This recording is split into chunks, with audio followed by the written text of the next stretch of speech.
Hello and welcome to Shareware episode 43. I'm Brett and I'm joined by... Josh. And Greyson. Each host brings their own topic and every episode ends with the Game Club, where you all play along. This week's Game Club is Shadows of the Damned, in which we play through Act 4. Timestamps for each of the segments can be found in the show notes. Well guys, now that we're on the topic of topics, Josh, what's your topic this week? I'm going to be talking about Battleblock Theater, which was the third Behemoth release. It is a few years ago now. Co-op puzzle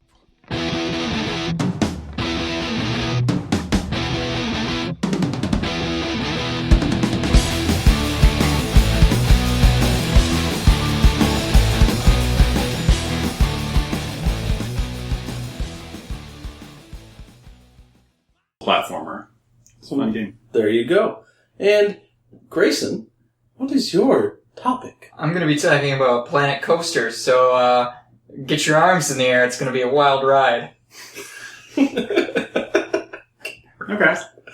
Okay. I'm continuing my streak of actually putting thought into my topics.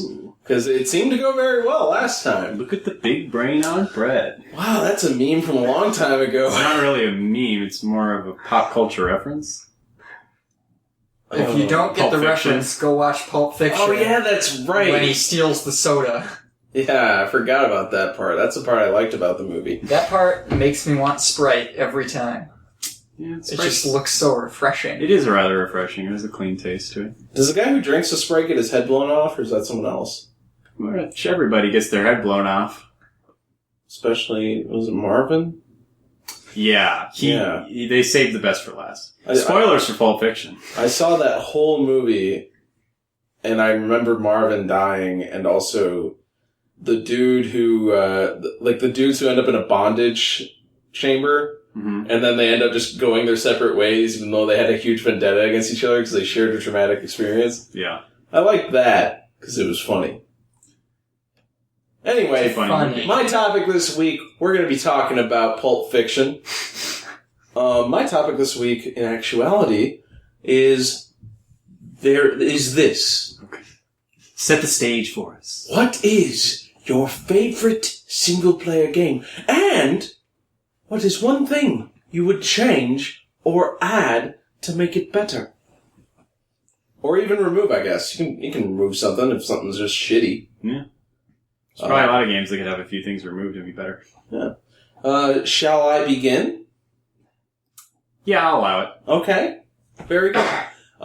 As devotees of my Twitch stream, of which I think there's one of you, if I remember from many podcasts ago, you'd probably know that my favorite game is not Alpha Protocol. It is Metal Gear Rising: Revengeance.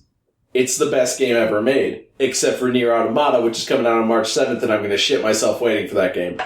So, but here's the thing, like, Metal Gear Rising, it's chaotic, it gets intense, I've beaten it on very hard, so, and that is quite a feat, in my opinion. I think maybe, like, 15% of people who played the game have that trophy. But, I was playing Devil May Cry 4, few years ago. And Devil May Cry 4 has an amazing mode that's on PC only, because consoles could not handle it. It's called Legendary Dark Knight. Okay. What Legendary Dark Knight does is, I think it's like basically hard mode or whatever, but... You're dressed up as Batman? No. Incorrect. But they add 5,000 enemies in every fucking encounter. There's just a shitload of enemies all over the fucking place. Is it specifically 5,000 or are you it's hyperbolic? Just, being hyperbolic in a way, but like there are rooms in that game on that mode where you can't touch the ground. You're just endlessly hopping on enemies. There's just so many fucking enemies. I want that in Metal Gear Rising. Okay. Like you would have to change some, like it wouldn't work completely. Like you couldn't have 30 enemies and have it be interesting.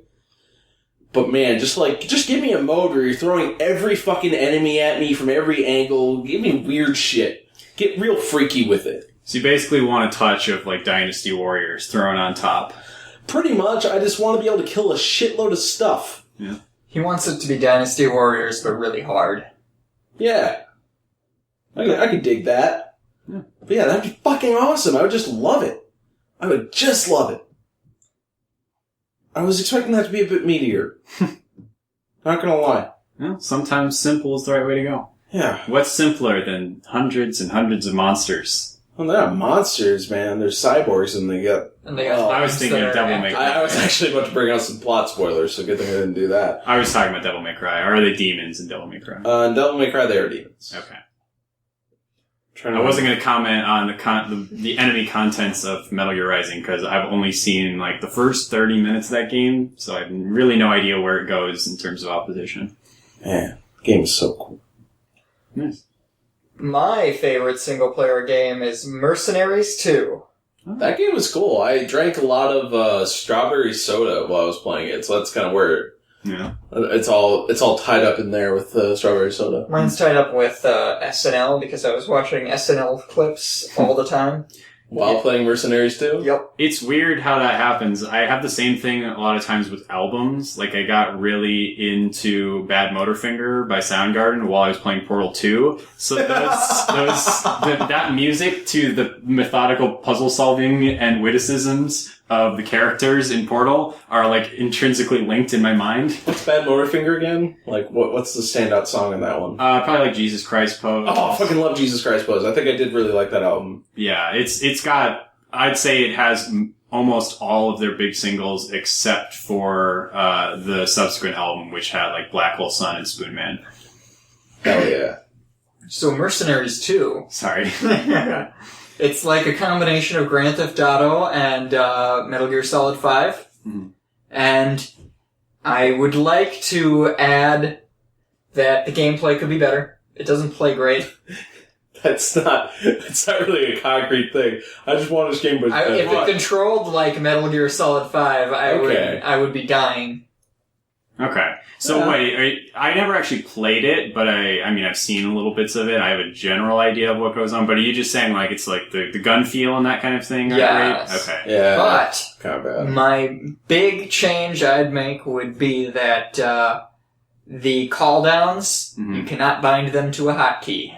You have to go into a menu, and that really takes you out of the action when you just want to drop a bomb on something. Is it like a radial menu you bring up or something Nope, like that? it is it's hit like pause. Pause menu, yeah.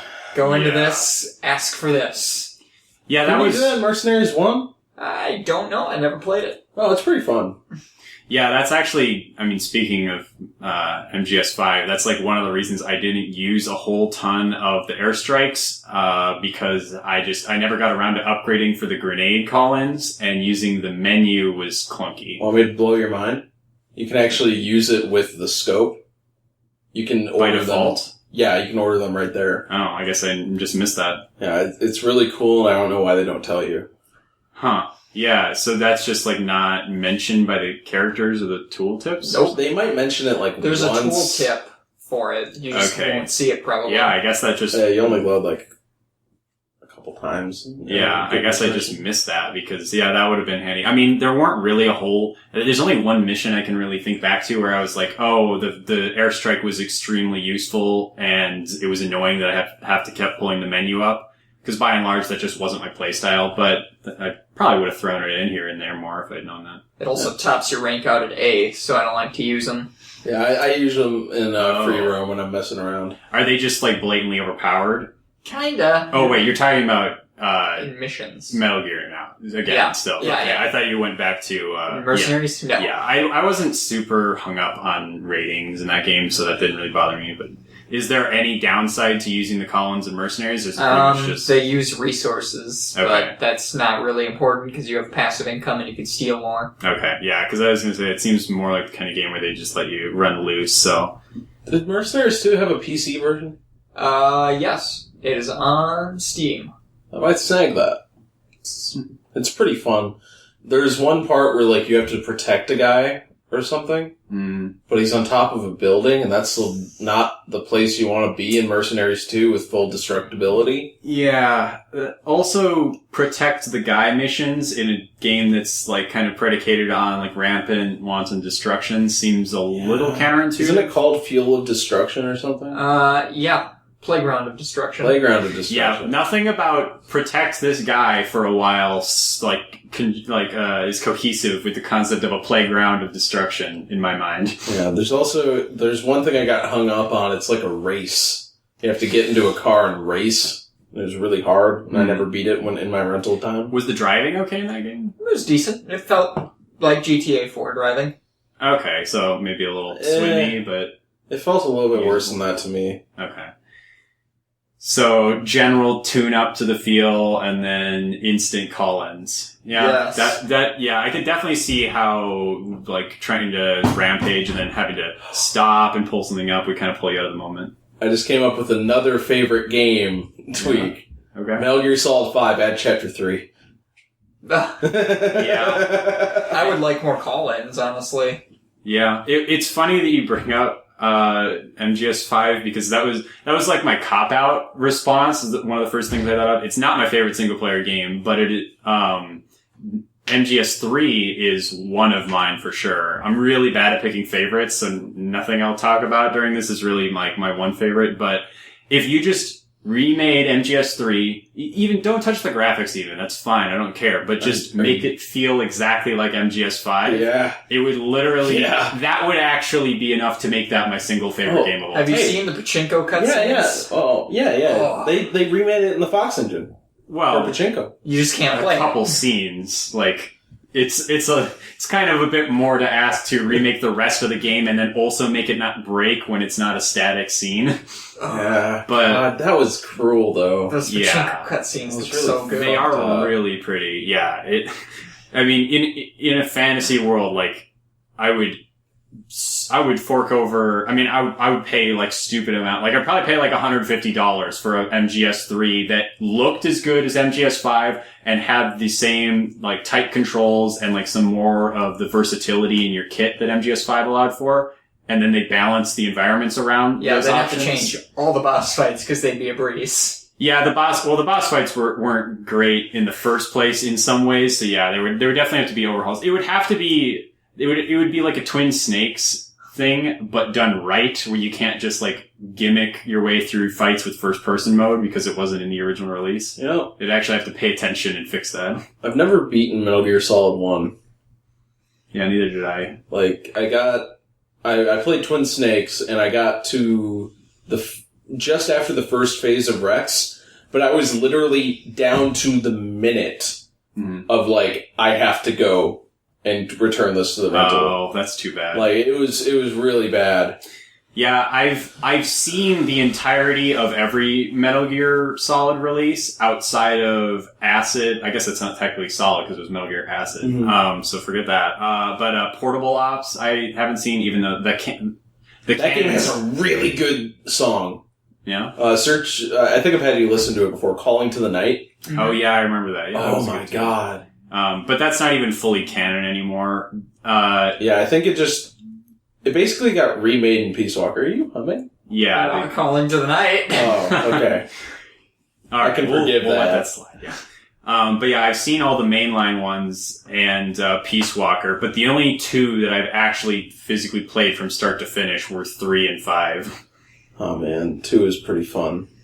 I could not play with that. We played it a little bit. I mean, you were controlling it. Yeah, though. yeah. I would never. I count that as okay. Like you're interacting with it.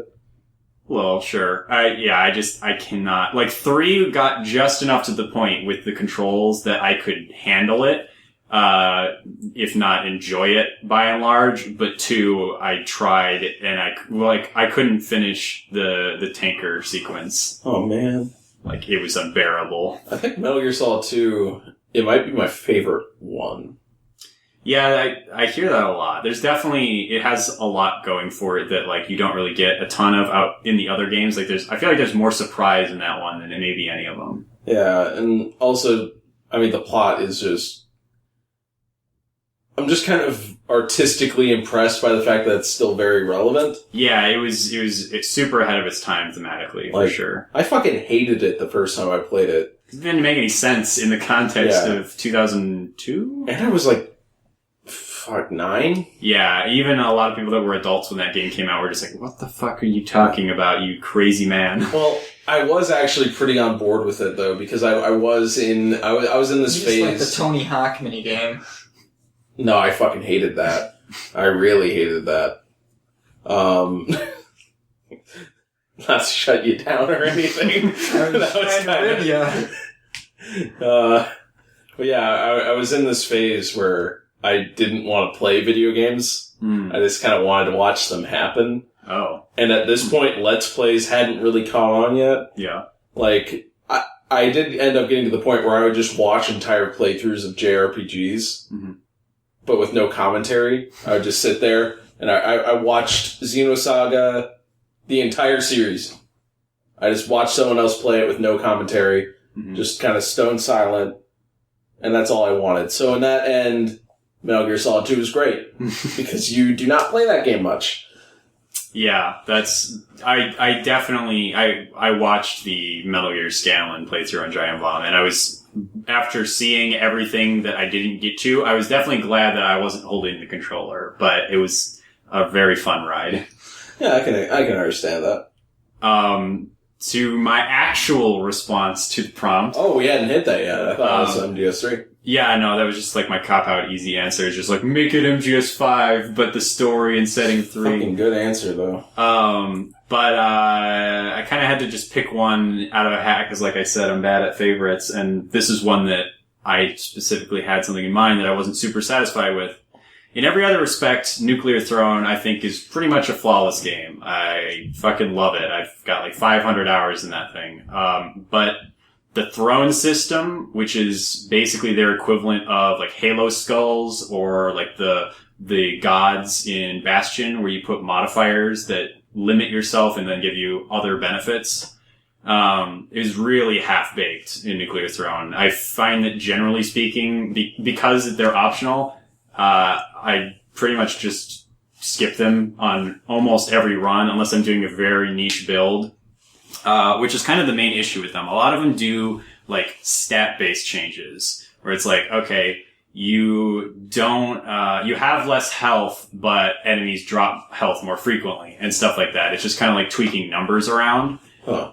I would like it if there was some more like distinctive mechanics to it. So like one of them that I specifically don't find particularly interesting is called Crown of Guns. So you equip the Crown of Guns and you don't get ammo anymore for the rest of the game, but the drop rate for weapons is tripled, which is an interesting idea. Sounds kind of cool. It is a cool idea because like, okay, you're having to like switch a lot of stuff on the fly and that kind of thing, but I feel like there's more interesting ways they could handle it. Like, you get a set amount of ammo in a gun, and then when you burn through it, a new one drops and that kind of thing. Or like, I wanted them to play with some more stuff like, the map generation. Like, if there was one where there's just less cover in the maps overall. So no obstacles spawn in the middle of the environments, and then the environments are just generally wider. So you have less things to hide behind. From what I've read, enemies do as well. That would make Little Hunter nearly impossible.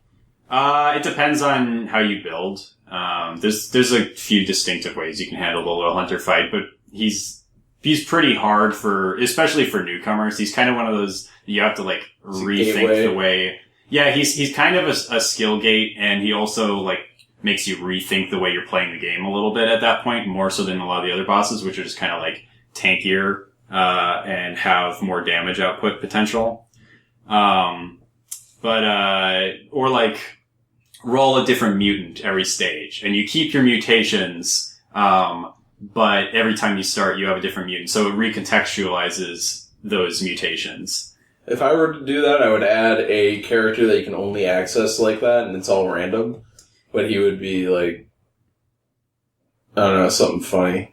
Yeah, that would fit in the context of the game nicely, because they do have a handful of secret characters that you have to do some pretty arcane shit to unlock, so I could definitely see that kind of slotting in nicely. Another thing I thought of was basically for Greyson, bristleback mode. You take increased damage from the direction that you're facing, but reduce damage from your backside. Oh. So if you know you're about to take a hit, you can like quickly turn around and try to block it. Or with mouse aim, isn't that kind of cheaty? I mean, a little bit, but there's so many attacks flying at you at once that for you to make a conscious decision to turn around means you're going to potentially take a lot, and you'll have significant downtime where you're not shooting. I don't know. I think it would just like add a little bit of a wrinkle that would just like add some more like micro level play to it and that kind of thing. Just something more than a lot of the kind of relatively bland stat modifiers to how things work. I would add a button where if you press it, it makes it a game that I would like. I don't know how they would do it, but that would be cool. So turn it into a character action game or a clicker. Yeah, maybe both. He wants Brett Clicker so bad. Yeah. I could go for Brett Clicker. It better actually be good, though. Above all, though, the main thing is they make you... So you access them by going into these little side areas, these little temples, and then you select one. But you can have them permanently unlocked to like start a run with if you complete a full loop of the game while wearing one of the crowns, which is cool because it lets you like try to go for specific builds and that kind of thing, or just like add more variety to your play. The problem is to 100% complete the game, and this is a game that I like kind of was thinking about 100%ing, which isn't something I normally do, and kind of speaks to how much I liked it. But the thing that turned me away from it is that if you unlock a certain crown on a certain mutant, it only unlocks it for that one mutant. Oh. And there's like 20 crowns in the game and 10 mutants. So that's basically 200 loops you have to do with every permutation of mutant. That's a lot to ask. Yeah, it's really, I think, just obnoxious. Like, to me, if you unlock one of the crowns, it should be unlocked for every mutant. You shouldn't have to do every permutation. That was the thing that stopped me from doing it. I did unlock all the crowns for one of them, just so I could say I did it. But I'm not going to do that 10 times over. Because it took dozens of hours just to do that alone. I do have bad news. Yeah. Since you have listed more than one tweak, it will not actually be put into effect by the developers. Oh, shit. I mean, really, my tweak is just, like, make the crown system better. So that's why it's... to me, it all fits within that one, but I understand. Sorry, Raimi. Yeah, I'm really sorry to say it. I should have told you beforehand. I understand, JW. It's no big deal. Yeah, so Mercenaries 2 going to get a new patch. Yep. Metal Gear Rising going to get a new patch. Well, he did say make it control better and give you the hotkeys, so... You know what? Yeah, you did, didn't you? Looks like he's out Fine. too. Looks like Brett's the only one who gets what he wants again. I want all the game modes to be unlockable in one playthrough of Hammer Fight. Well, now you're, like, onto a different game entirely, right. So now you don't get to play it ever You've again. lost all your privileges. Yeah, 100%. you can't play single-player games anymore. You gotta work with us here, Greyson. Come on. I gotta play Dota all day. Yeah. Speaking of working together, I got a game I'd like to talk to you guys about. And it's under the purview... Is it Dota 2? No. You can read the notes. Then they already heard it, so the bit doesn't work on any level. Hey, it made me laugh. That's all I care about. So I was kind of taken by our good friend Moise's topic format of steam cleaning. So I decided to dust it off and roll it back out. So here I'm doing steam cleaning for Battleblock Theater, which is a game... Is steam cleaning like you're steam cleaning the carpet, or is it meant to be a spring cleaning? It's a pun on cleaning carpets, but the premise is going back to games you've had in your library and checking them off of your backlog. That's a multi-layered one. Yeah. Moise is a clever man. Man. And I'm keeping the legacy alive until he comes back. When you play 50 Cent, Blood on the Sand. Yeah. That wouldn't be a bad one, actually. It's on the list of things we might do at it some is? point. Yeah. Okay. Is Hammer Fight? No. I hate you guys. I like how we both said that at the same time. It's definitive. But yeah, so for those of you who don't know Battleblock Theater, it's a cooperative puzzle platformer by the Behemoth, which means it's laden with infantile humor and cartoony flash animation style, and all this numbskullery that goes along with that. And I'm not really a big fan of the Behemoth games generally. None of them have ever particularly felt right to me, and I don't... What are the other ones again? Castle Crashers and Alien Hominid are their big ones. They also did like some Flash games on Newgrounds back in the day. But Castle Crashers was their like breakout. Like pretty much everyone who had a 360 bought that game at the time. I'm pretty sure I thought that one was Fat Princess the last time we talked about this. Yes, I don't know how you made that mix up exactly, but I'm really good at what I do. Yeah, apparently. Battleblock is a lot less. I would say it's a more ponderous game than their previous ones. Alien Hominid, pretty typical, kind of like I guess I would put it in the purview of like Mega Man, side-scrolling shooter kind of thing, platforming elements. Castle Crashers, obviously a beat 'em up. There's some pretty heavy. What? There was a sound.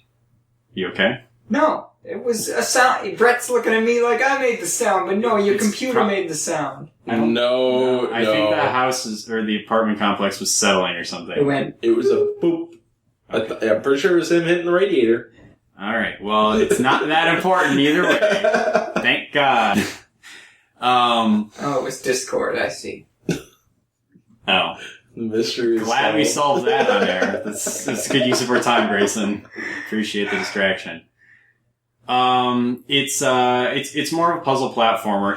To me, it's basically like if somebody took the new Super Mario Bros. Games that came out on the consoles, where they introduced the 4-player co-op, but they didn't make it annoying as fuck. Oh, is that your one tweak for New Super Mario Brothers? Yeah, I guess my one tweak for New Super Mario Brothers is design the game around it, and then you get Battleblock Theater.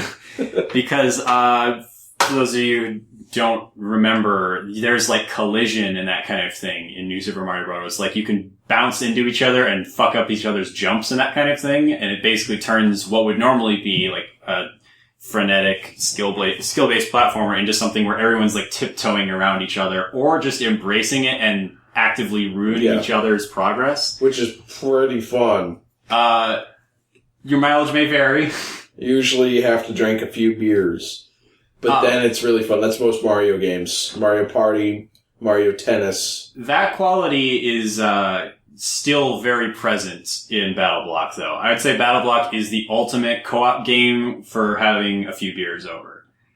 Because it doesn't get rid of that chaos and stupidity that's in New Super Mario Bros. It harnesses it and makes fun interactions around it. I was just thinking of having that as like a category for a Game of the Year thing. Best game to have a few beers over? No, best co-op game, or what was it exactly you said? I mean, do my joke for me. No thanks.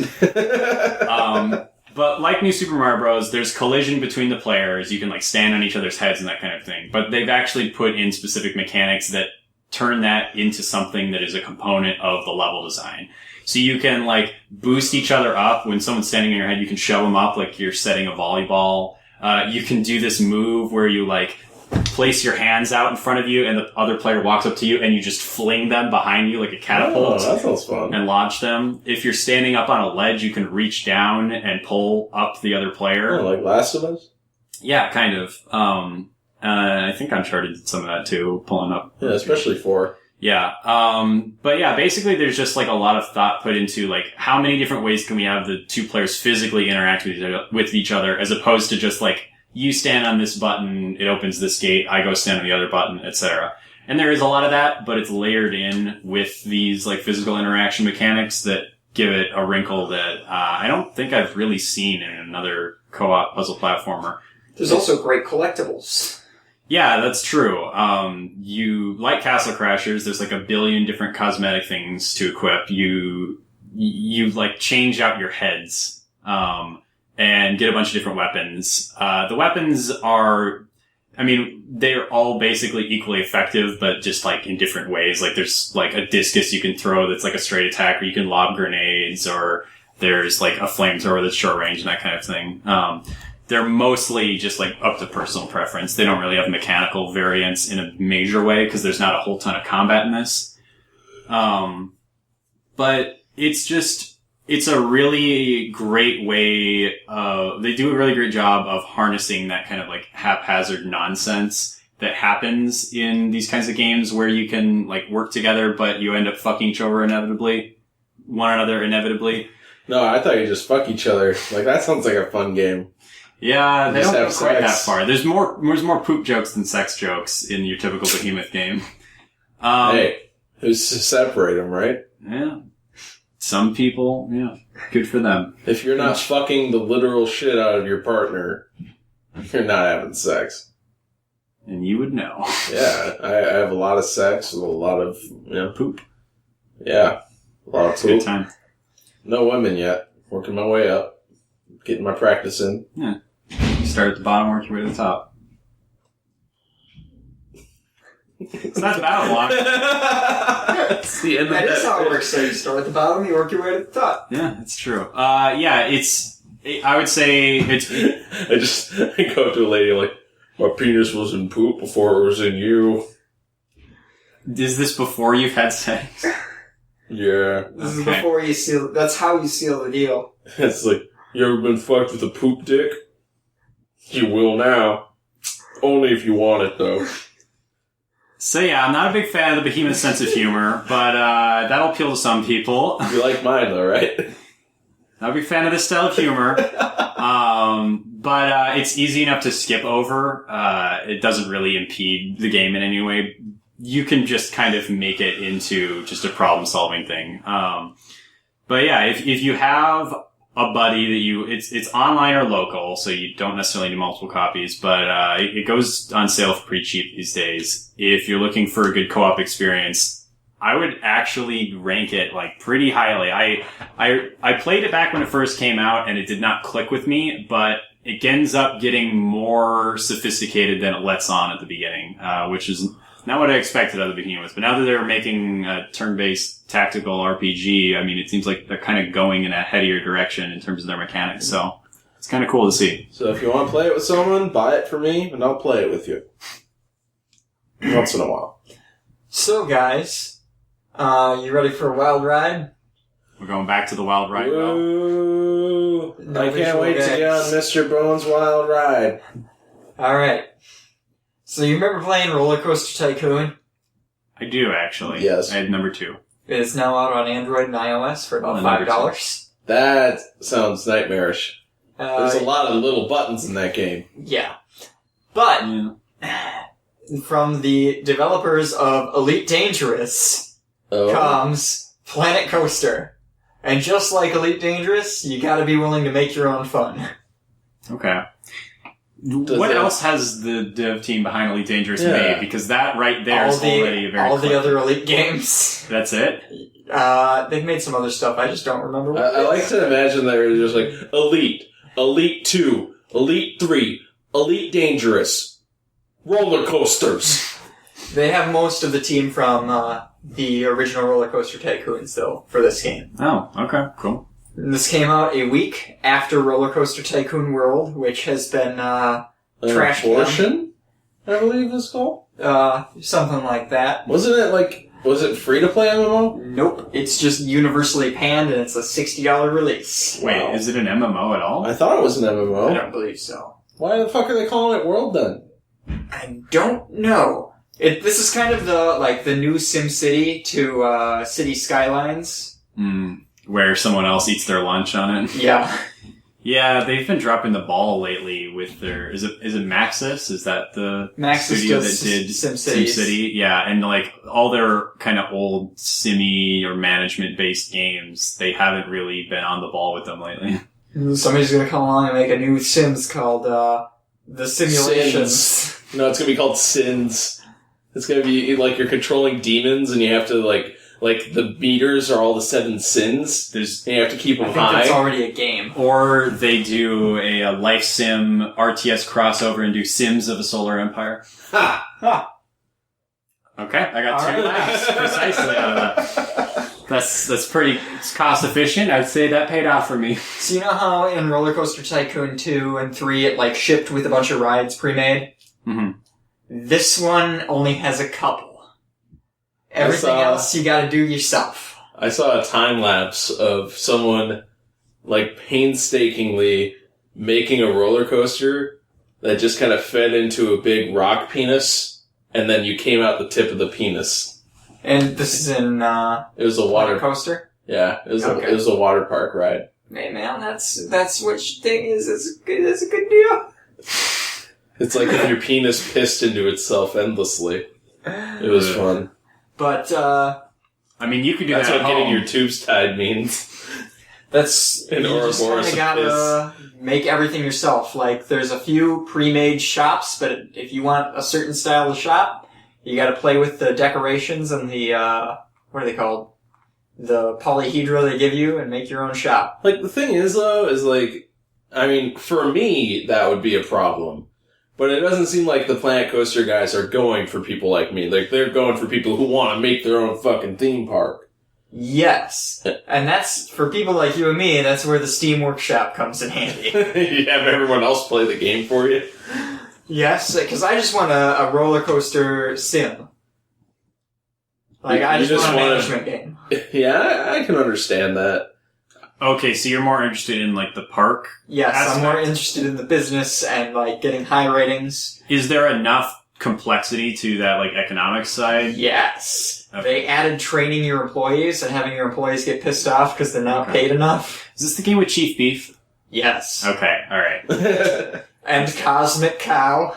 Oh, I didn't know about Cosmic Cow. There's also Gulpy Rex. Alright. All of these characters are from the shops. So, Gulpy Rex is great. Is He's a there- T-Rex that runs around with a Gulpy. What is the extent of the workshop support? Like, have people made custom mascots yet? No mascots, just buildings and rides. Okay, so is everything that's in the workshop built out of the tools that are in the game? Yes. Okay. Oh, and other scenery too, I guess. And what? Like scenery pieces. Oh, okay. Like flora and stuff? Or like little tiny towns with working trains. Okay. It's really cute. So how many parks have you made? Are you just working on one so far? Like 15. 15, okay. They have different like backgrounds for the parks. I have one extremely important question. Can you change the speed of the roller coasters to ridiculously unsafe levels? Because that was all the fun I had. To be a Rollercoaster height Tycoon. limit. So Can you make the euthanasia coaster? no, because you have to test the coasters to be sure they're safe before you can start. I mean, it's safe. Your body's fine. The train has to end up back in the station. Can you... No, the euthanasia coaster is just like you go from so high, you do such a... Like, the G-forces are so high that they just fucking kill you. Oh, yes, you could do that. Like, it comes back into the station. Do they actually... Will they kill... Like, is there a way for... No, they'll just be very scared and throw up. Okay. Can you make them throw up to death? You can kill them by like crashing coasters by like adding scenery after the coaster's built. And they do die? Like the coaster will derail and explode. But does it actually specifically I say that don't they've think died? so. People just Okay, explode into little balls of gore. Alright, well this game's not for This me. game is rated E for Oh. everyone. Oh, well. I mean, death is E for everyone. Why not in this game?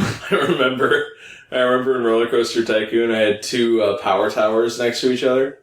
Yeah. And one of them was normal. Like, they were both ridiculously tall. They were like a mile high. Mm-hmm. One of them was normal, and the other one would go up at about 100 miles an hour. And I would switch them up on people. Like, I would change which one was normal. Yeah. And so, like, sometimes people would just die because they didn't fucking pay attention, man. That's why you read the signs. This game has also taught me that I'm really bad at roller coaster design. Because they always end up being too intense. Because I don't know what people think is fun. Yeah, I kept having a bunch of roller coasters. I'm just going to keep talking about Rollercoaster Tycoon because that's what I played. Yeah, that's fine. I had a shitload of roller coasters that were like 10 intensity, but like 0.75 fun. Well, I like to do the helixes, you know? Because Oh, like yeah, they the... spin. Yeah. But apparently people think that's too intense when you're going 80 miles an hour. Yeah. That's what you call a spectator's roller coaster. It's just like, I like to call my roller coasters just like PTSD. Yeah. That's it. That's all my roller coasters are called. There was a linear accelerator roller coaster type in Rollercoaster Tycoon 2 where you could just... Was that like the Mad Mouse or whatever it was? No, it's just, as long as it's going straight, it goes faster because it's like a rail gun. Oh. And then it goes up.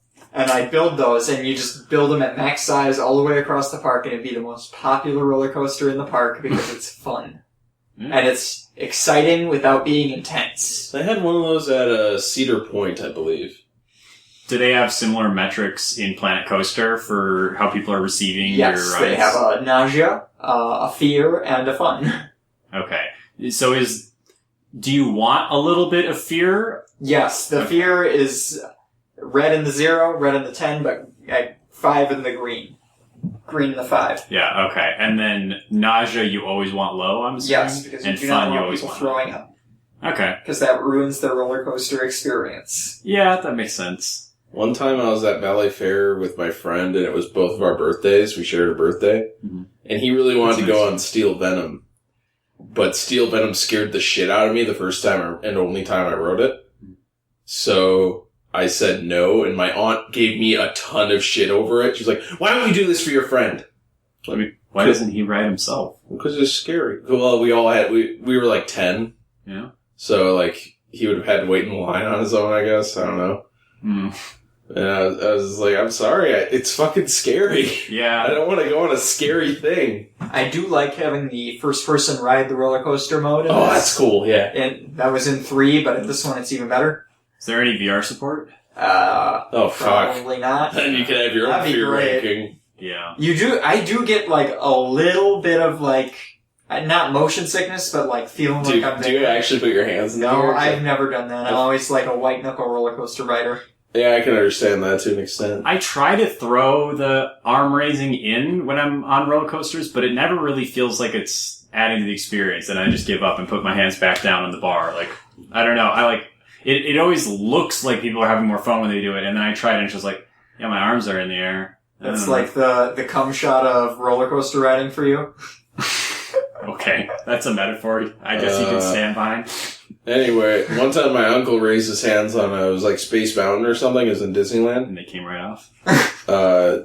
Kinda. Yeah. Like it broke his finger. Damn. But is he also Gabe Newell and he's going to ban you from League of Legends if you beat him? Why would he ban me? Because he's your uncle. He banned the people I don't like, Greyson, and you're quickly becoming one of them. Wait, so how tall is your uncle? Very tall. Yeah, I guess you'd have to be, because usually there's like they are really generous with... He shouldn't have raised his fucking hands. Yeah. I'm always, like, I'm not even super tall, I'm like 6'3" or something, and I, like, feel a little uneasy sometimes when you're, like, doing an underpass, but behind another part of the rail. I'm like, I kind of, like, shrink my head a little bit, Yeah. even though when I actually get up to it and pass it, it's like, oh, there's, like, 3 or 4 feet ahead of me. Yeah. I'm not a big roller coaster fan. Well, I think Space Mountain's, like, mostly for kids. Disney does a really good job with rides, though. They make the line entertaining.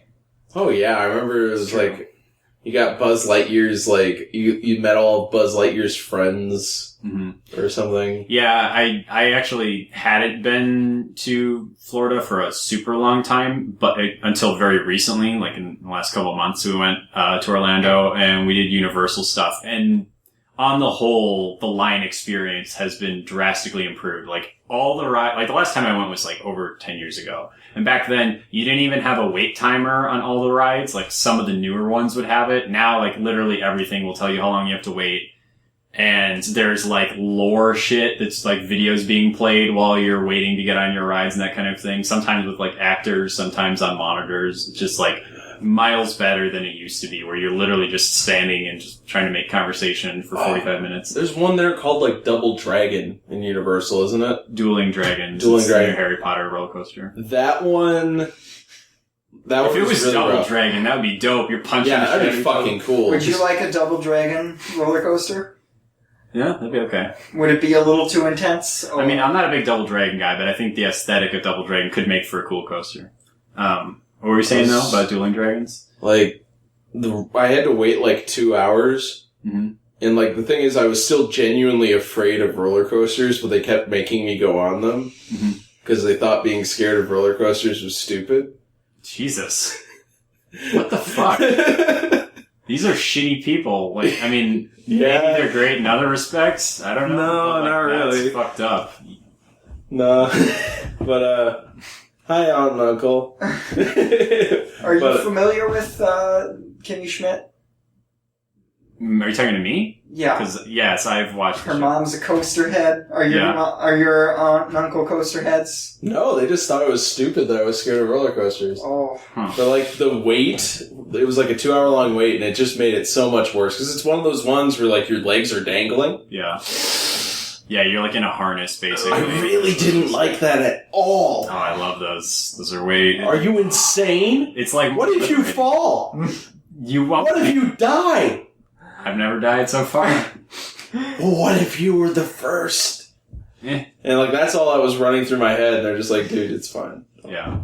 I mean, from like a parenting perspective, I'm of the opinion that like, you gotta make your kid go on the scary ride at least once when they're old enough to do it, just to like, cause for me, like, I was terrified of roller coasters, and then I went on the Wild Thing at, Valley Fair. And it was freaky at the first giant drop, but then after that, I was never scared of a roller coaster again. Like, the ride I loved that them, and they're people very have fun. actually died on.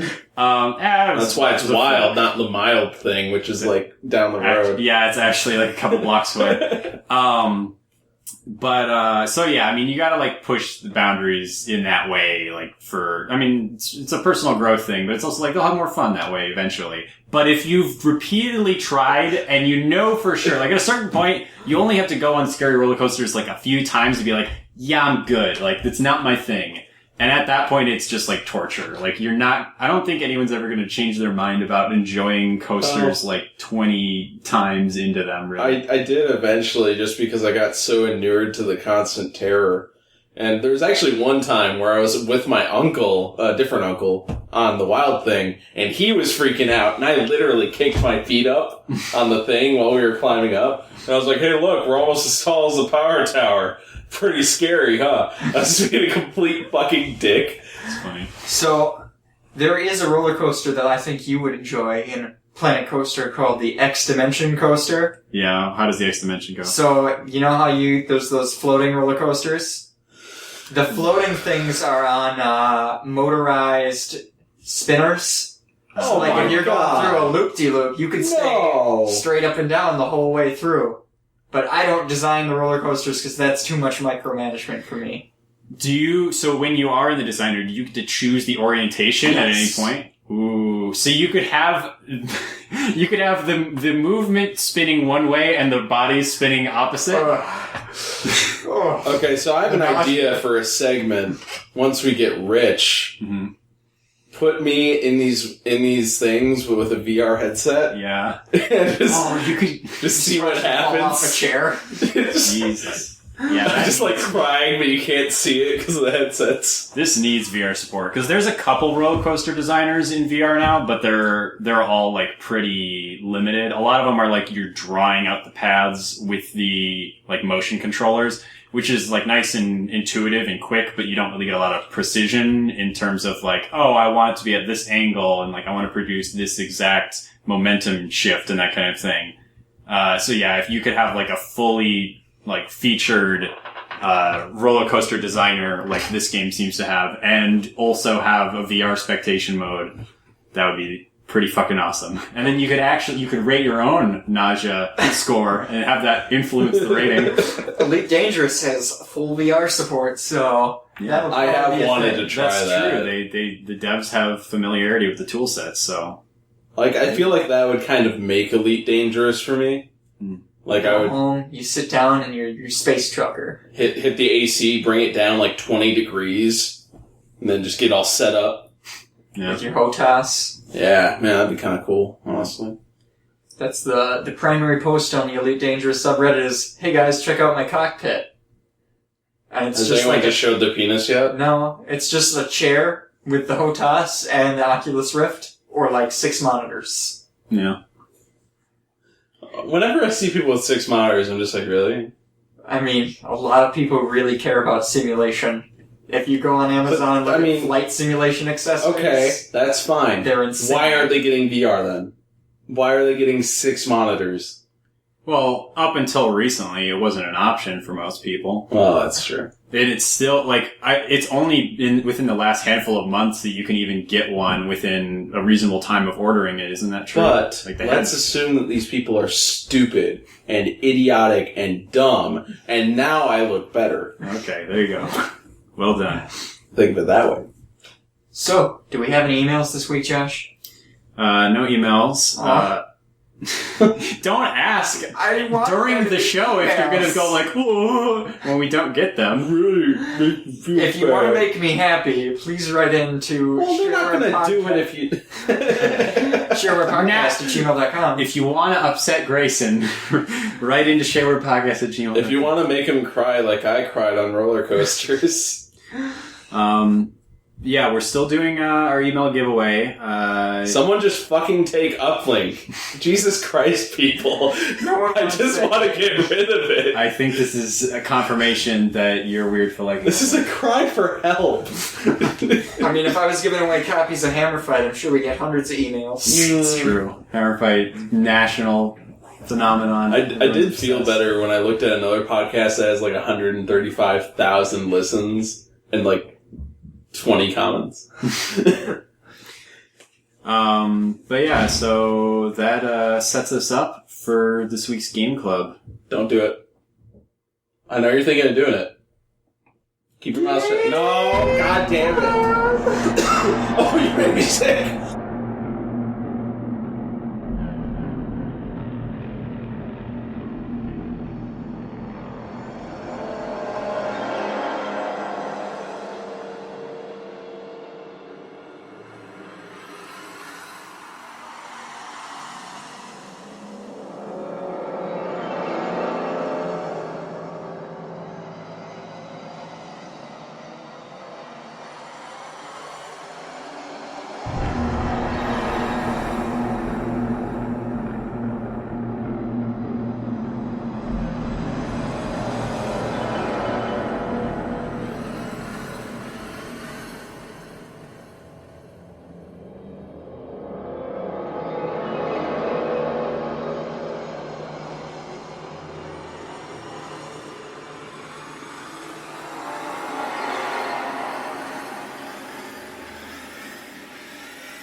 Welcome back from the break. We're here with the second episode of our Shadows of the Damned Game Club, in which we played through Act 4, which was a much bulkier section than the prior one, and I suspect will probably be more so than the next one as well, although I don't think our third episode will be quite as quick to play through as the first one. Yeah, the first one, I mean, really, we were only playing through one act. Yeah, and we're only playing through one act in the next episode, but it's also the hardest act. Yeah, there's 5 acts in the game. Oh, I thought there was... Wow, I was, absolutely certain there were 6 for some reason. No.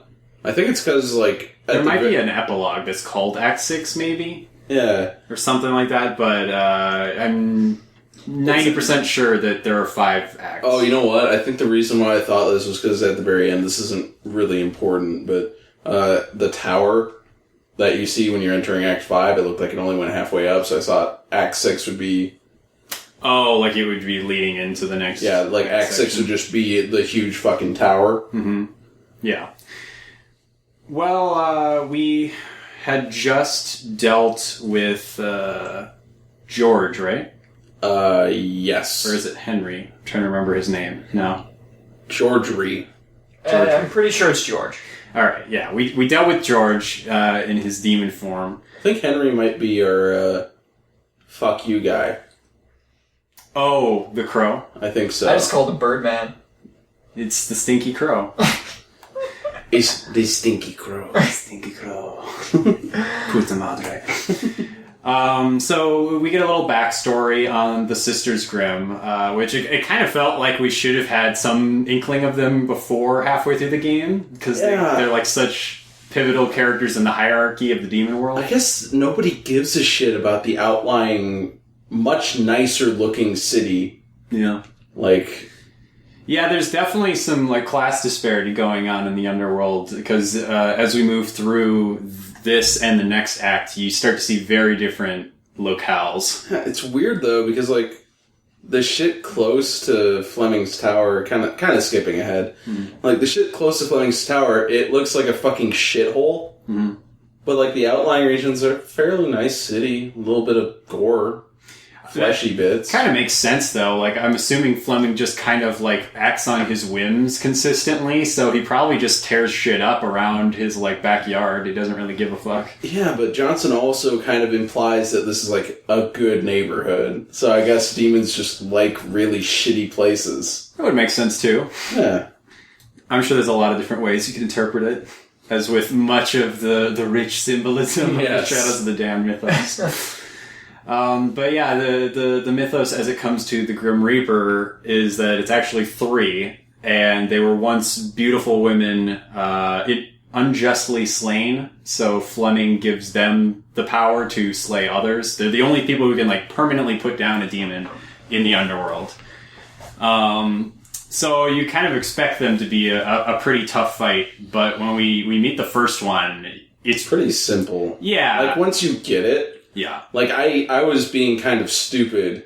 I immediately saw the darkness and went, oh, bad. Mm-hmm. And then hit the goat, and I did that 5 times. And then eventually I just missed the goat, and I turned around oh, yeah, right. Yeah, now we're starting to get into the part of the game where you're consistently trying to activate darkness or wait for darkness to come about, as opposed to just immediately getting rid of it. Which is nice, because it's not just oh, okay, darkness is here, where's the goat? It's a little bit more of a wrinkle to it now and again. But once you figure that out, it really is just shoot the weak point kind of shit. I think it makes thematic sense as well, using the darkness. Against them. You have to fight within the darkness to bring light to the people. Yeah. Yeah, it works. Deep. But our blue gem gets snatched out from under us, and we have to delve into the seedy underbelly of the demon world. So yeah, this is probably the most, shall we say, distinctive section of the game. The hot boner sequence. Oh. I'm trying to remember.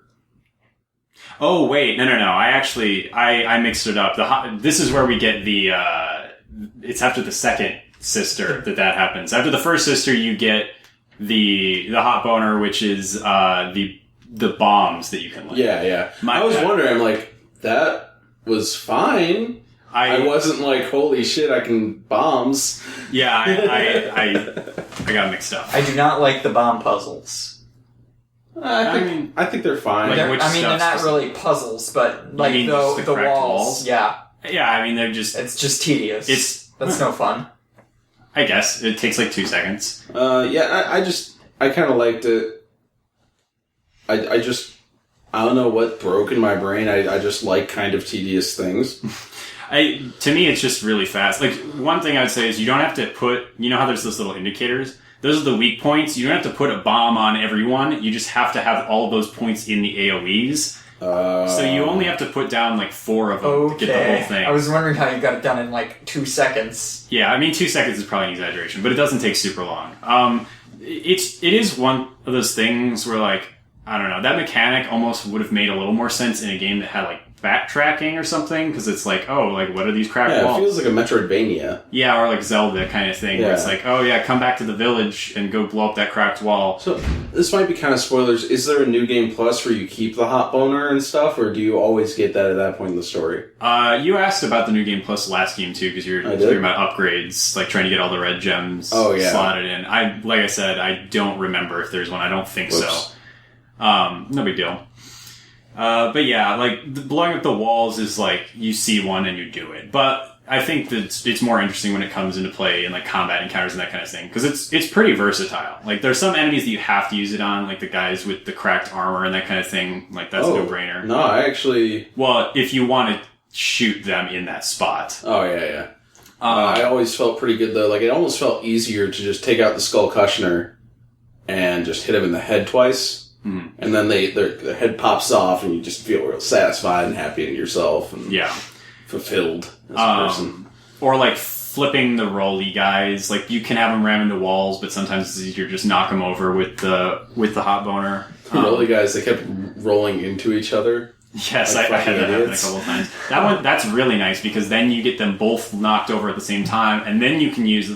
Normally, there's not a big enough time window to hot boner to flip them and then hot boner to damage them. Yeah. But if they roll into each other, you have enough time to place one and then blow them up while they're flipped over, and it does a lot of damage. Oh, that's a good idea.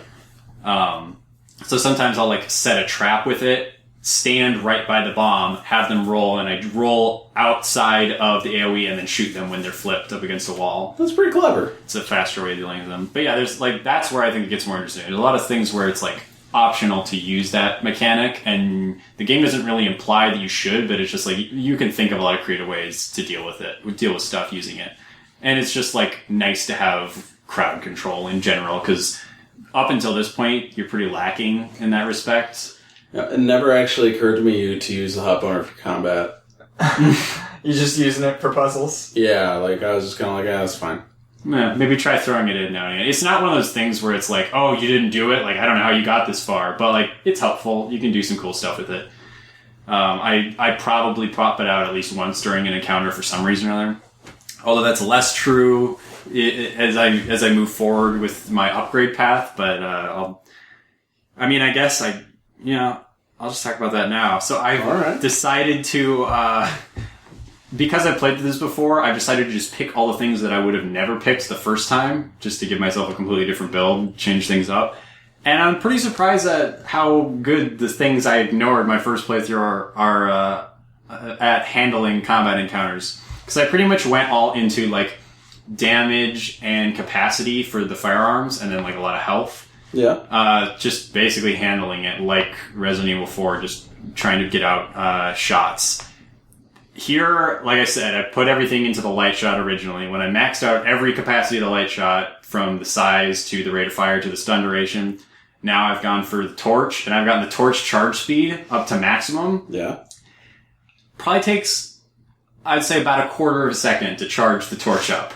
Wow. So, and the torch is a guaranteed one-hit kill on any humanoid enemy that doesn't have armor. Wow. That includes like the spitters with the pterodactyl beaks. If you get up to them, that includes like the bigger ones that you start fighting about a third of the way into the game that have like the horns and stuff. What about the crawly guys? So that's the one thing. The crawler guys are too short to hit with it, which is kind of funny. I suspect that's why they designed it as like a Link spin attack thing, so that the hitbox is big, and it's because it's like kind of clunky to. You can't turn while you're holding circle very effectively. Although a lot of Bad Company 2 experience on PlayStation 3 has given me proficiency with the claw grip, so I'll have my pointer finger on the circle button while my thumb is on the right stick.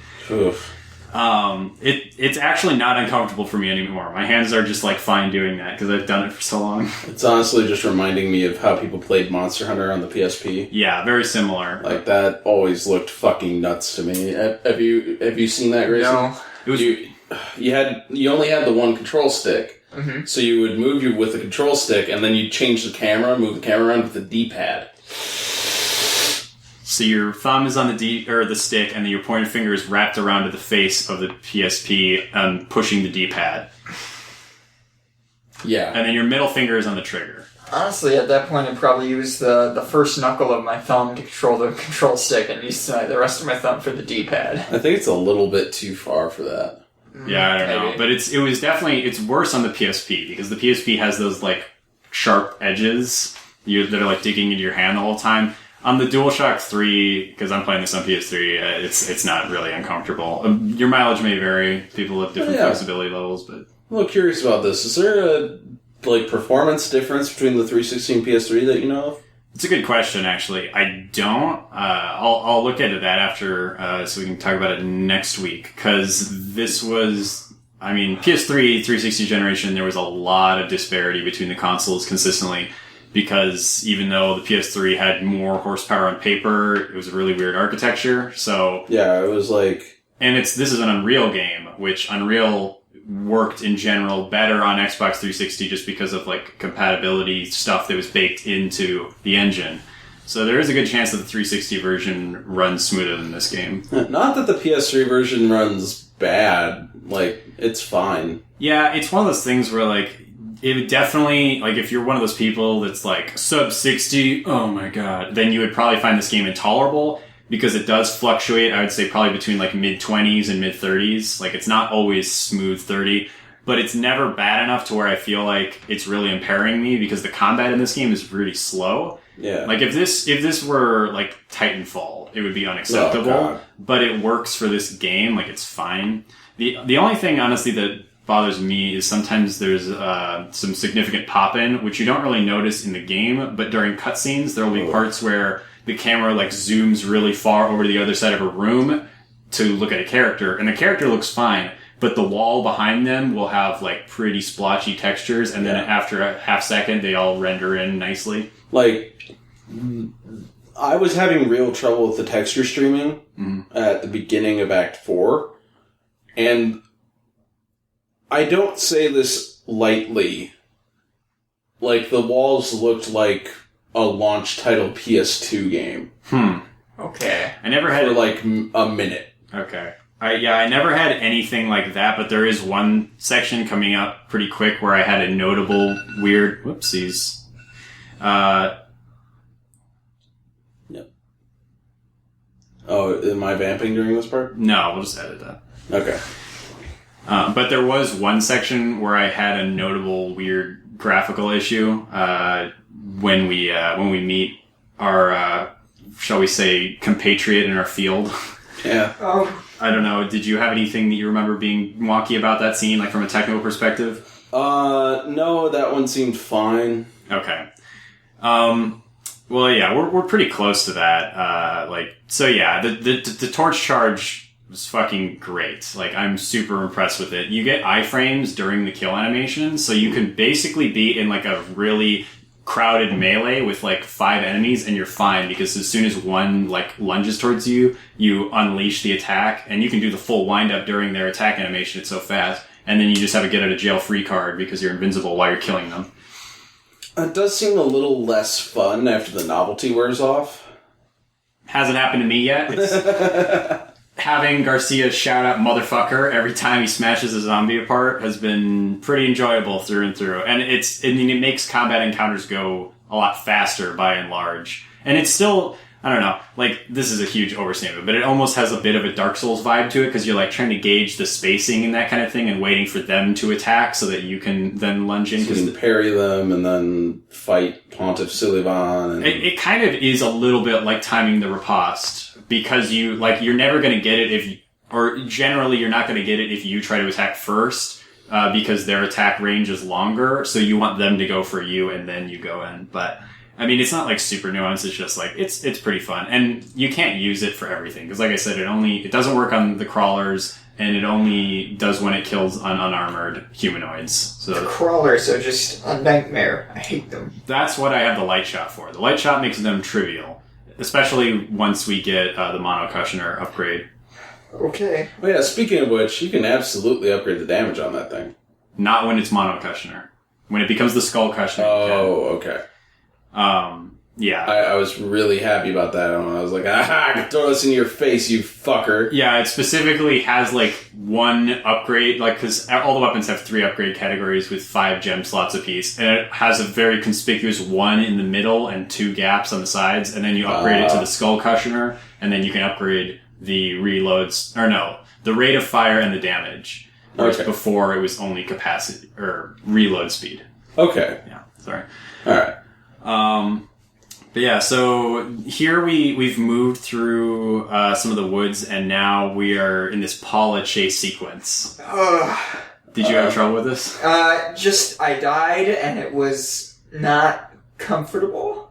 What, her, like, kiss of death thing? Yeah. Yeah.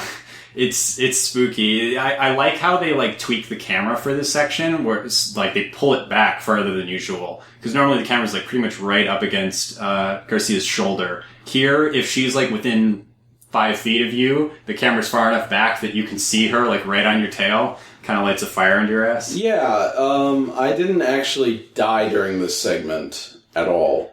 I didn't die during this one, but there's a later chase sequence where she caught me once. I mean, both of them, because I'm awesome. Okay. But it did feel like, at the time, I was not being terribly charitable towards the game, and I was like, oh, this is stupid. But looking back on it, like, I actually did feel very tense. And games that can make me feel very tense while still not killing me, I can appreciate that. Yeah. I'd say that's true of a lot of the sections of this game. Like, if you're just barely getting through them, they're really fun, but if you fail, then that rapidly diminishes. Like, the first time I played through this game, for whatever reason, I had a lot of trouble. Can't remember which of the chase sequences, but one of them got me. Because I still remember that musical sting where when she goes in to kiss you, and it's like, the violins come in and stuff. And it was, like, burned into my memory because I died, like, 12 times on this section. Between the 2 chases, though, there's a great segment. Yes. Is that the Evil Dead references? Yes. Yeah, as someone who has not seen I've only watched it half-heartedly. I've not seen Evil Dead, at least the one they're referencing. I was just kind of like, oh, it's like Resident Evil 4. Oh, see... Like, the only reason I knew it was Evil Dead is because they call it Evil Dead. Well, the chapter is called As Evil as Dead. Yeah. Which, like... So this section, I love this section. I think it's hilarious. I'm also a big Evil Dead fan. Go figure. Like, they do a really good... There's a lot of, like... I wouldn't say subtle, but, like, creative references that aren't as simple as just, like, oh, hey, there's a line a character said, like, or, hey, like, there's a trees chainsaw. are violating someone. Yeah, well, it's more stuff... Like, there's some more stuff that's, like... a little more ethereal. Like, the cinematography becomes very distinct in this section, and it's super reminiscent of Evil Dead. Somehow I did notice that. Like, when the camera, like, you go into this cabin, which is the setting of the first 2 Evil Dead movies, and the camera, like, cuts back outside, and then, like, swoops in really quickly, and that's a shot from the first movie that is, like, super iconic. What was up with the zombie popping out through the trapdoor? Was that an Evil Dead? Yeah, Okay. totally. Yeah, the first person the demon possesses, they lock them down in the cellar with a trapdoor that they have to, like, ham-fistedly chain up, and they'll, like, pop up and try to reach out and grab people. And, of course, Garcia's just like, fuck that. He stomps on the thing and breaks the hands off. Yeah, pretty much that whole sequence is, like, super Evil Dead, like, on the nose to varying extents, but, like, it's all really, like, it's all well done to where you can tell that, like, they have an appreciation for the movie. It's not just, like, It's not as shallow, like I said, as just like lines that Ash says or something like that. And then our lovely shopkeeper. I'd hate to be tricked into renting that cabin. Yeah. This chapter makes me wish I had a broader lexicon for the kind of like grindhouse horror that it seems like the game generally references, because I have to imagine that pretty much every chapter of this game has references to some horror movie or another, but this is the only one that like stands out to me because I know Evil Dead. That would be cool to know. Yeah, I feel like I would actually like the game a lot more if that is the case. Yeah, like I can tell I would, because this chapter always puts a smile on my face when I play through it, specifically because of this stuff, and I bet there's probably a lot of really weird lines in this game that like at first blush are just like, yeah, Suda's being Suda, and then there's probably an extra layer of like, oh, if you've seen this movie, then you understand this context, blah blah blah. So yeah, I might do a little poking around on that as well. A lot of homework from this game club. It's like, oh, I can't wait for the one that's referencing the 12 Days of Saddam. Yeah. So yeah, you move through the Evil Dead sequence and you come across the second of the Reaper sisters. Don't you hit a book? I'm pretty sure you hit a book in like under the Evil Dead house when it breaks under you. Which one? I think it's Stinky Crow. No, Stinky Crow's after. I'm looking at my notes. There's some book there, though. I'm like 90% sure. You might be thinking of the one... The coupon? No. There's the one where the woman goes out to the well and the dog pulls her up. No, but I think that's later. That's later.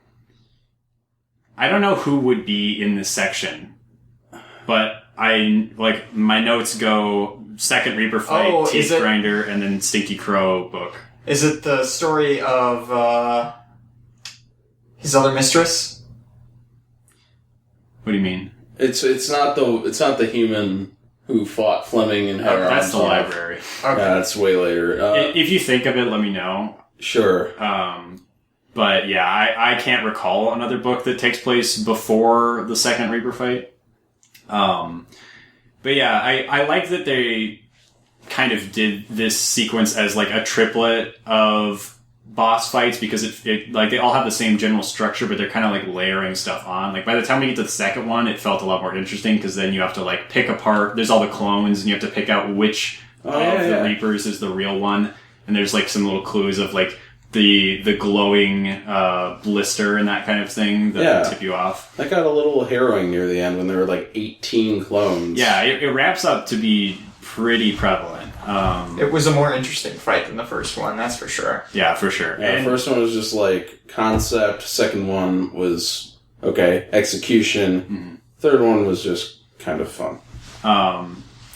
Yeah, and so our reward here is pretty interesting as well, I would say. We get the Teeth Grinder, which I love I'm not a big fan, or I don't play a lot of, I guess, this style of third-person shooter with the laser pointer style aiming, but I've always liked just like the physicality of it, the way it looks when you're like your character's moving the beam and like it kind of lags behind and stuff. It's especially cool when you've got like this hexagon of these like tendrils. Like I actually let out an audible like, ooh. Yeah, it looks awesome, and the performance is pretty good as well. Yeah. I now like the teether. Yeah, I knew you'd come around. It's real. So this is part of the dichotomy of the ammo conservation. You remember you talked about like they don't really, you never really run now ammo. I'm burning through it. Yeah, so half of it is that they give you way more opportunities to spill ammo out, and the other half is that there's more fighting and less ammo replenishment as the game goes on. So I kind of like that they light that candle at both ends, where it's not just we're not giving you as much shit, but it's also like you get to use more shit because you have some awesome weapons. Yeah, the only thing is I feel like with the teether, or not the teether, grinder? The teeth grinder, I don't feel as precise with it, like when I'm hitting weak points. That's even in the weapon description. It's like massive increase to volume of fire at the cost of accuracy. Oh yeah. I was kind of into the accuracy part. Oh, see, for me, it's still always the boner if I'm going for accuracy. Like anytime I'm trying to hit a moving weak point, I always have the most luck with that, bar none. which when we get to that third Reaper fight becomes more prevalent. We get the Stinky Crow backstory. Good book. This is the kind of demon I would become. Yeah. Just in every facet. It would have this, like, really lame backstory with a charming fuck you, and then my demon form would just be screaming, fuck you, fuck you, fuck you. Well, first on the backstory, like, I love how irreverent the tone of this book is. Like, because up until this point, we've seen Henry's, and, like, it kind of sticks relatively close to the tonality of that kind of, like, Brothers. Or George. See, now, where did they get Henry from? I don't know. I feel like this came up last time, didn't it? Maybe. I don't know. The Henry thing? Well, it came up 10 minutes What's ago. the shopkeeper's name? I called it Henry. Oh. I kept calling him Henry. In the first episode? Yeah. And now you've infected my brain with your idiots. Perfect. I think so. This is just great after fucking Event Zero, where I couldn't get any names right all day for some reason. Nandi. Yeah. Denando? Denando. Denada. I really love that character. Castlevania. Denando of Blood. But yeah, it's George, right? George is the actual name? George. Now, I'm never going to stop making that second guess now. George's book was, I think, a little bit truer to, like, the Brothers Grimm fairy tale style delivery. And then here, they're just, like, making references, like, they're using the term fapping and that kind of thing. Yeah, they're just like, go suck cock instead of suck caw or something.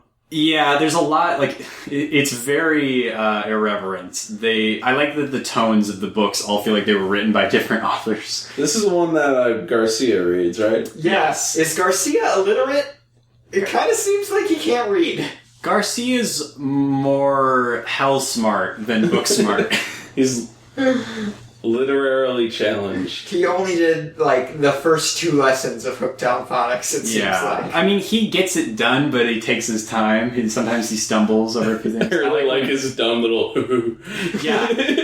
I would fucking subscribe to, like, a riff track style book commentary by Johnson and Garcia, because they have such different styles of reading, but you always get, like, little quips from the person who's not reading the book, and they just, I don't know, the dynamic is perfect to me. Like, I love, like you said, like, Garcia's always cackling at the stupidest jokes and stuff, and he, like, slips in his own little trash talk over everything. He's like, I like this kid. Whereas Johnson is, like, all prim and proper, but then every once in a while he'll get super judgy out of nowhere. Like, he likes to act like he has the moral high ground in general. Like, he's like, oh, don't be sexist, G, and stuff like that. But then at the end of the day, he'll say stuff like, every good girl's just got a bad girl waiting to get out, and stuff like that. It's like, Jesus, Johnson, like, misogyny much?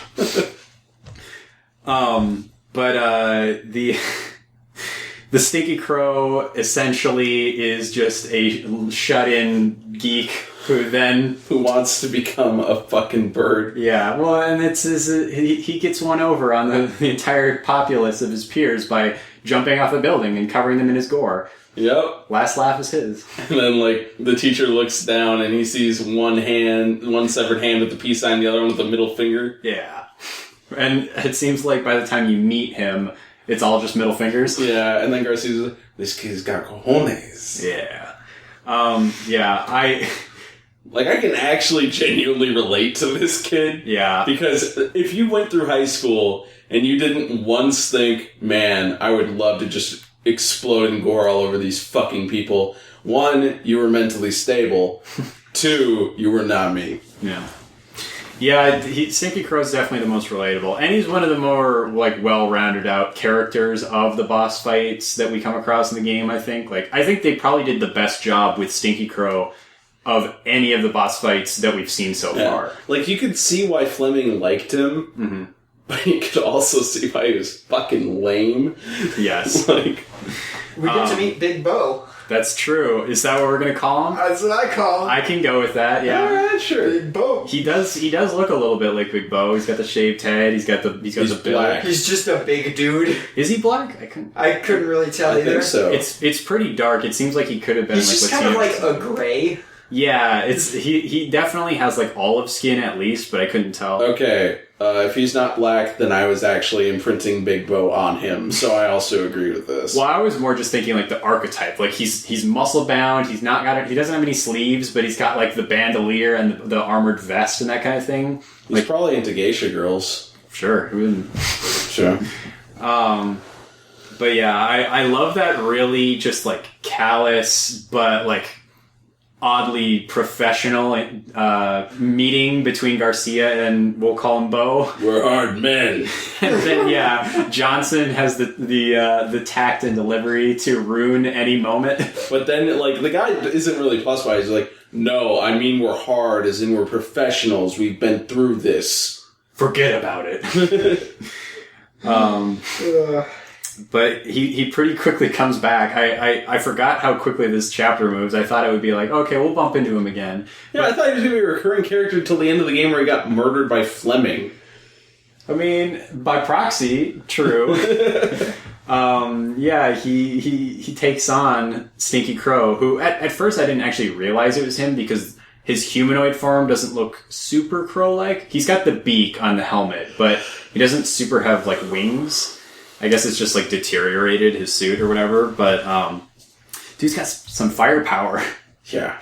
His grenade launcher is apparently automatic and has... I thought it was a machine gun. I couldn't really tell. It kind of sounded like a machine gun. It does sound like a machine gun, but he's got grenades on the bandolier. It's very confusing. Yeah, well, and the barrels, like it's got like a revolving barrel, and they're all super big, so it looks like it's maybe either a shotgun or a grenade launcher. But like he unloads into Stinky Crow, who doesn't really seem to give much of a fuck.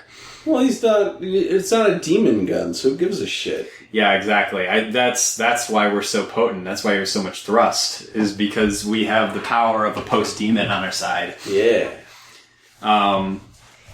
But you see that he doesn't quite meet Garcia's standards, or apparently the standards of the overworld, or the underworld at large. Yeah, he got really chumped. Yeah. Like, this boss... dead simple. This boss fight reminded me of the Moonlight Butterfly from Dark Souls. A little bit, except you're much better equipped to handle it than on your average Dark Souls playthrough. Yeah, in your Dark Souls playthrough, you usually don't have a gun made of skulls. You're trying to do this fight, but with a sword. Yeah. Yeah. I mean, it is a simple fight, but I don't know. I like the scenery. I like his patterns. Like, it's just kind of cool. Fun to watch. Yeah, like it's a cool spectacle, but it's not super challenging. You're right. Yeah, and I feel like that's kind of intentional. Like, Suda basically just made a fucking joke out of that dude's life. Yeah, like, it gives you something to compare to, because we really don't see much of the human world. Like, we've seen an alleyway and Garcia's apartment and Garcia and Paula. That's all of, like, the normal world we have context for. So then when we get, like, comparison to like this paramilitary dude. He looks badass. He's a general, I believe they called him. No, he's a colonel. Colonel. And that's the cooler one. He gets fucking eviscerated. Yeah, he just gets fucked up. And I remember I was just kind of like, what a fucking lame-o, which I'm pretty sure is the reaction I was meant to have. Yeah, and Garcia says something to similar effect. One little detail I did appreciate about the Stinky Crow fight was that there's a searchlight that's like kind of following it. So if you kind of get lost in regards to where he's repositioned to, you can always like turn to that as like kind of an anchor to contextualize what's going on. And at one point the searchlight is covered up. Did you guys kill the crows on the searchlight? I couldn't figure out if there was something... I didn't even know there were crows on I didn't know there was a searchlight. I wasn't paying enough attention to the searchlight. Okay. So at one point, like 2/3 of like when he gets into the final phase of the fight, crows like envelop the searchlight so it doesn't reveal him anymore. Do they smell bad? Oh, probably. Probably not as pungent as Stinky Crow himself, but maybe in the ranking. But, like, you can hit them with the torch and clear them off, and then the thing resumes. I thought that maybe that, like, I never tried. I just went and did it because it didn't take too much time. I was close. But I figured, like, maybe you can't hurt Stinky Crow when the light isn't on him or something. But I guess that's just, like, totally optional. Yeah, I don't remember. I didn't really notice he had phases. personally. He starts getting different movesets, and like his weak point changes. Remember, he has to shoot the arm on his wings later, as opposed to his crotch. Head. No, the crotch is the end. Oh. Okay. Remember, he eats his own heart. Oh, that starts the fight. Yeah, he eats his own heart. Blah blah blah. You go through the phases. Then he has a weak point on his crotch, and he lands on the bridge, and he like charges towards you, and you have to shoot him in the junk. Can't do any more fapping anymore. What a stink. Or flapping. Yep. All of his verbs are dealt with. Or crapping. That's enough. Yeah. Or dabbing. That's way too much. You took it too far. Yeah. This is where our boner gets a booster after Stinky Crow. Yeah. So we start Act 4. Yeah, so like I said, most, shall I say, distinctive section of the game. The Vegas equivalent of the underworld. Like, I actually, I played through Chapter 3 one night and Chapter 4 the next, and I stopped on the beginning of Chapter 4 because I was like, this looks cool, this is probably going to be a high point, I want to start on a high point. Did not like the big boner section. This is the section where, like... He's like, hey, this is the nightclub. I love this place. Mm-hmm. I was expecting more nightclub-related stuff. Yeah, it's... This They whole... sold this as sexual, and it wasn't. What? Well, if you look at the neon signs... Yeah, and when you're walking through the dark zones, like, that's about as good as you're going to get. They give you 2 hearts in front of the strippers so you can hang out and look at the strippers. You were just talking about how you wanted more sex and there's fucking naked strippers. I didn't even know you could have boobs in games. This guy never played that terrible character action game, Dante's Inferno. That's true. I didn't. You can get demon dick in that. Oh? Yeah, Satan has a penis in that game. And you can get fucked by Satan? Is that what you're saying? No, it's just there. No. Because you said you can get demon dick. Well, because you were saying, I didn't know you could have boobs in a game. Oh, okay. Like, it can be in the game, is all I'm saying. I mean, I don't know, maybe there's some, like, hot cotton shit in there. If you fail, the QTE just rapes you to death.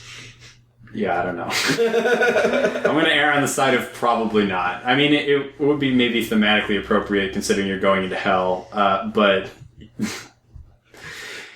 yeah. This section should have been, like, a 3-minute gag sequence, and it turns into, I don't know, maybe like 20 minutes. 20 minutes, yeah. Are you familiar with the missing scene from Clerks?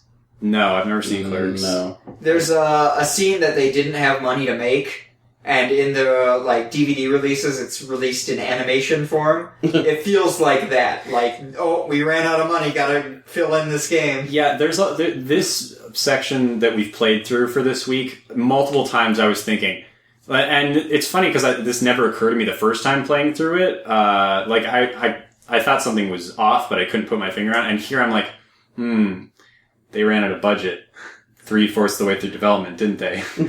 Because, like, there is literally zero reason to stretch this sequence thin, and they don't even make a legitimate attempt to elongate it, no pun intended. Like, you're getting the exact same scene with Johnson every time he talks on the phone and stuff. Like, they couldn't even be bothered to put in, like, a different gag in there when he's, like, talking to the phone sex operator.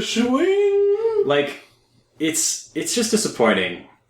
I appreciate the effort gone in to get over 3 different takes of Taste My Big Boner, but at a certain point, like, it feels phoned in if you're just going to try to spread that over a 20-minute sequence. I didn't even notice that he had 3-1. Like, I didn't like this. I liked the tits. Tits are good. I'm fine with tits. Even if they're weirdly big on a weirdly big woman and you're walking on her tits, it's fine.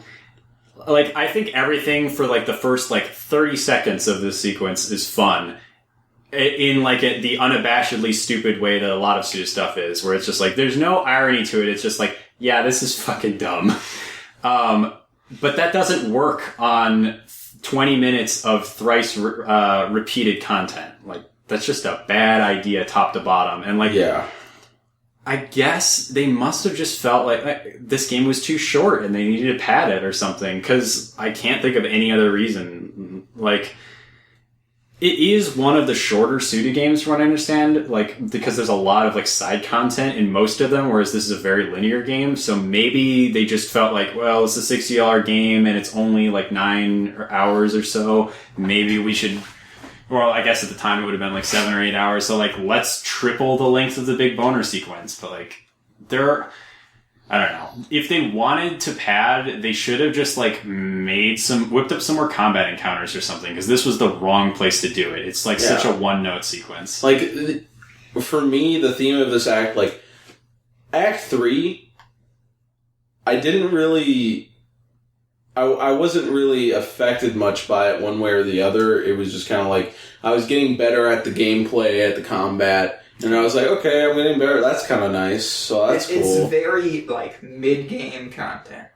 There's nothing really special going on. Yeah. The momentum's picked up and it's going. But then Act 4 comes along, and it's just like, okay, I finally started to kind of like the gameplay of the regular game. They're just like, what if we don't give you that anymore? It almost felt like it was actively trying to piss me off at this point. Like, the one saving grace I could say is that the death animation during this sequence is great. It is good, yeah. Not as fun the second time. I can imagine. I only had it once, thankfully. I died on that fast one on the right column. Because you got those 3 lanes of giants, like, running towards you. And there's one that, like, crouch runs towards you. Like, basically just like a Gears of War roadie run on the right side during the first of these 3 sequences. And that one got me twice. For some reason, I just couldn't get a beat on him. Oh, that sucks. After that, I never died on any of the sequences, which is weird because I could... Well, the last one's, like, way harder. Yeah, they actually get pretty difficult, which, like... I did actually have fun with the mechanics of the third one, because at that point you've got 5 lanes. Like, you have to do a lot of turning, and it's pretty easy to get caught off guard. And then they throw in little twists like the signs coming to, like, block your line of fire and stuff like that, or like demons changing lanes halfway through. But by that point, I was like, the gag had worn so thin that it was hard for me to appreciate that element. It's just a disappointment. The upgrades are also a little too sparse to keep it entertaining. Which upgrades? Like, go grab the teeter real quick. Oh, you're now talking about the shoot 'em up part. Yeah. I was still talking about Big Boner. Oh, I've been thinking about the shoot 'em up part this whole time. Oh, we were talking about, like, the strip club stuff and that kind of thing. Nope, I'm thinking about the shoot 'em up. Okay, I don't know why. Okay, fair enough. Well, I mean, that is... I mean, I kind of touched on it with my general dissatisfaction with this act. Well, I mean... That's why, because I really hated to shoot 'em up. Yeah. Okay, yeah, I could see that. So yeah, the sequence after this, we bump into the opera singer again, and I guess this is my only understanding of how this happens, but, like, she's got like a record player, and it's playing old-timey music, and I think that's what transports you into this paper And that realm? makes you go to old time? Yeah, back when everything was just paper. I don't know. And, like, the thing is that it's weird, because it's not just like, oh, this is a gameplay conceit. Johnson goes, holy shit, we're flat. Yeah, like, the characters clearly understand that they've been put into a side-scrolling papercraft shoot-'em-up. Yeah, like, I like the papercraft part, but the shoot-'em-up, I wrote 3 fucking paragraphs on how much I hate the fucking shoot-'em-up. And like, now you see why I was confused, because I hated it so much, and we were talking about the part we hated. Yeah, I was about the part I disliked. I wasn't on the part I hated yet. Yeah, so, did you guys die at any point during these? Yes. Once. I died, like, 2 or 3 times. Okay, so yeah, this to me is kind of the, like, I have no real ill will towards any of this except for the boss fight, but like I said, I peeked at your notes, and I can totally understand, like, all of your complaints about it, because this to me is, like, the purest distillation of that issue of, like, there's a lot of stuff in this game that is amusing or fun the first time, and then immediately becomes intolerable subsequent times. So if I had died at any point during this, I would not have wanted to replay any of it. But I got through on my first try just because I stuck really close to the left side. Yeah, see, that's not really what I do in these games. Like, I always stick kind of in the middle so I have free range of movement. But if you do that, you move to the left about half as quickly as you move to the right. Yes. So you can't dodge out of the way. And sometimes, like, there are tells. You know, there are tells that let you know when a zombie's going to come out. You have the bushes. Sometimes the game just doesn't give a shit. Sometimes you'll have 8 zombies just coming out the middle of the fucking floor and you're fucked. Yeah, and they don't adapt the way the enemies jump into the frame based on where you are. It's just canned like, oh, this monster jumps up in the center of the frame. So if you're in the center of the frame, you have to either move really quickly and with like almost prescience, or you have to hit it fast enough to stun lock it before it bumps into you. Yeah, and you can't shoot backwards. Yeah, well, that's the reason why I immediately was just like, oh, stay to the left. Like, if I was supposed to be in the middle of the screen, they would have let me shoot behind me. Yeah, that makes sense. So that's why I did that. And also the fact, like you mentioned, you move so slowly when you're backing up. So I'm like, I would rather have to move forward for something than have to move back. So I pretty much was always within, like, a little tiny gap, like an inch of the screen from the left side. But, yeah, it's just... I think the big thing that would have helped the sequence in general is just, like, speed everything up. Like, make enemies take less time, but make them move faster and make you move faster. So it maintains the challenge that it has, but it's not kind of, like, plodding along. It is agonizingly slow. The sound design. I like the sound design. It has it's got this chintzy kind of, like, it almost has, like, one of those... It sounds like the sound effects of one of those, like, shitty LED Game Boy things. I was thinking one of those, like, light-up toy guns. I hate those fucking things. Like, I don't think those games are fun, but I liked that. To me, it was just like, okay, so the art style is going to get really minimalist and reductive. So then video game sound effects get minimalist and reductive. What does that sound like? Yeah. For me, I didn't mind any of the sound effects. I thought it was cute. I didn't care about the sound just because everything else kind of overshadowed it for me. Like, here's the thing. Here's shoot 'em ups. Shoot 'em ups, your hitbox is not your whole body or your whole ship or whatever. But in good shoot 'em ups, there is one point on your person that is the hitbox. It is very identifiably the hitbox. Mm-hmm. There's a visual cue to it. Yeah, in this one, I narrowed it down to it's Garcia's head, shoulders, and maybe elbows sometimes. That is awful. Yeah, I pretty much just assumed that the whole body was a hitbox the whole time. And I still got hit a handful of times. Because oftentimes you're like... Because Garcia is basically flying through space, like, arms out like Superman. So he's so wide that the chances of you dodging some of the stuff is just, like...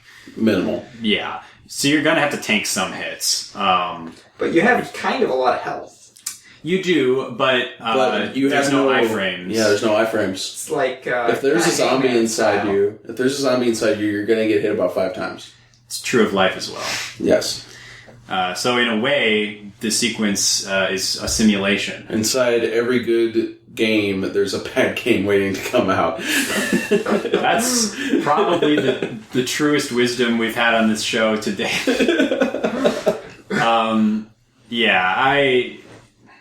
I totally see where you're coming from. It just did not, like I said, if you go through this in one go, it's just like, oh, okay, bit of a palate cleanser. Yeah, that was fine. And then immediately after, I could see it very quickly become annoying. Like, honestly, the first time I got through, I got a perfect score, I got all the gems. Yeah, which gives you a red gem on top of that, which is nice. Yeah, it is nice. And, it was fine. I didn't have a problem with it. I thought it was going to happen once. But even the time where I got into the second stage, it's verbatim from my note, another one of these fucking stages, God, how fucking boring. And the first time, I was bored. I even suggested that, hey, maybe it's just Suda trying to bore me, because that's what he does in No More Heroes. He makes the side activities actively fucking boring.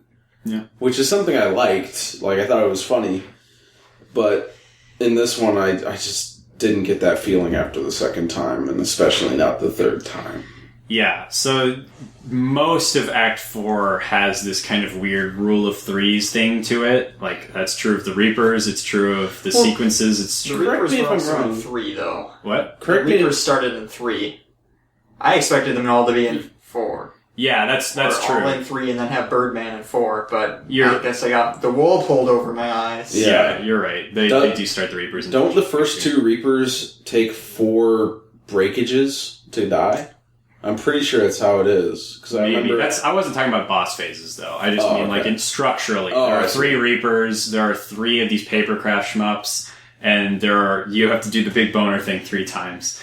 Yeah. So part of me feels like this middle hump of the game, they had, like, an hour and a half of content, and they're like, how do we turn this into 2.5 hours of content?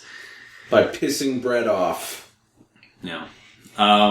So yeah, sorry they gave you such a hard time. I guess, should we save the boss for when we get to it, even though we've kind of discussed the rest? There isn't a lot to say, so I guess we could just get out of the way It's now. awful. Oh, I thought it was like one of the only redeeming parts. I like everything up until the last fourth of it where you get grabbed. And Yeah. it's just like, okay, sure. Like, it's dodging the acid rain and that kind of thing, like, that's one of the more, like, that, it veers into, like, I'm reluctant to use the term bullet hell because it has pretty specific connotations that people throw it, or people who don't play shmups like to throw it around. It's like, oh, there's 10 bullets, it's bullet hell. Yeah, I did actually do that. But the acid rain sequence, I would say, ventures into the perimeter of bullet hell. That's where I started getting pissed off about the hitbox thing. Well, I mean, but you can shoot out the projectiles and that kind of thing. No, yeah, but if I'm going to be dealing with that many bullets, I need to know where my hitbox is. Sure, yeah.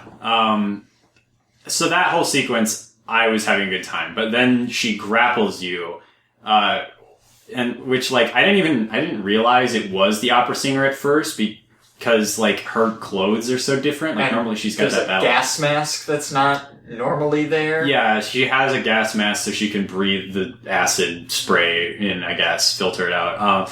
But yeah, she grabs you, and then when the mask comes off, I'm like, oh, okay, that's who she is. But it's like she's giant, and she grapples you, and you just shoot up and to the right for like 30 seconds. Yeah, it's so fucking dull. And, like, I don't think that's even necessarily the last fourth of the fight.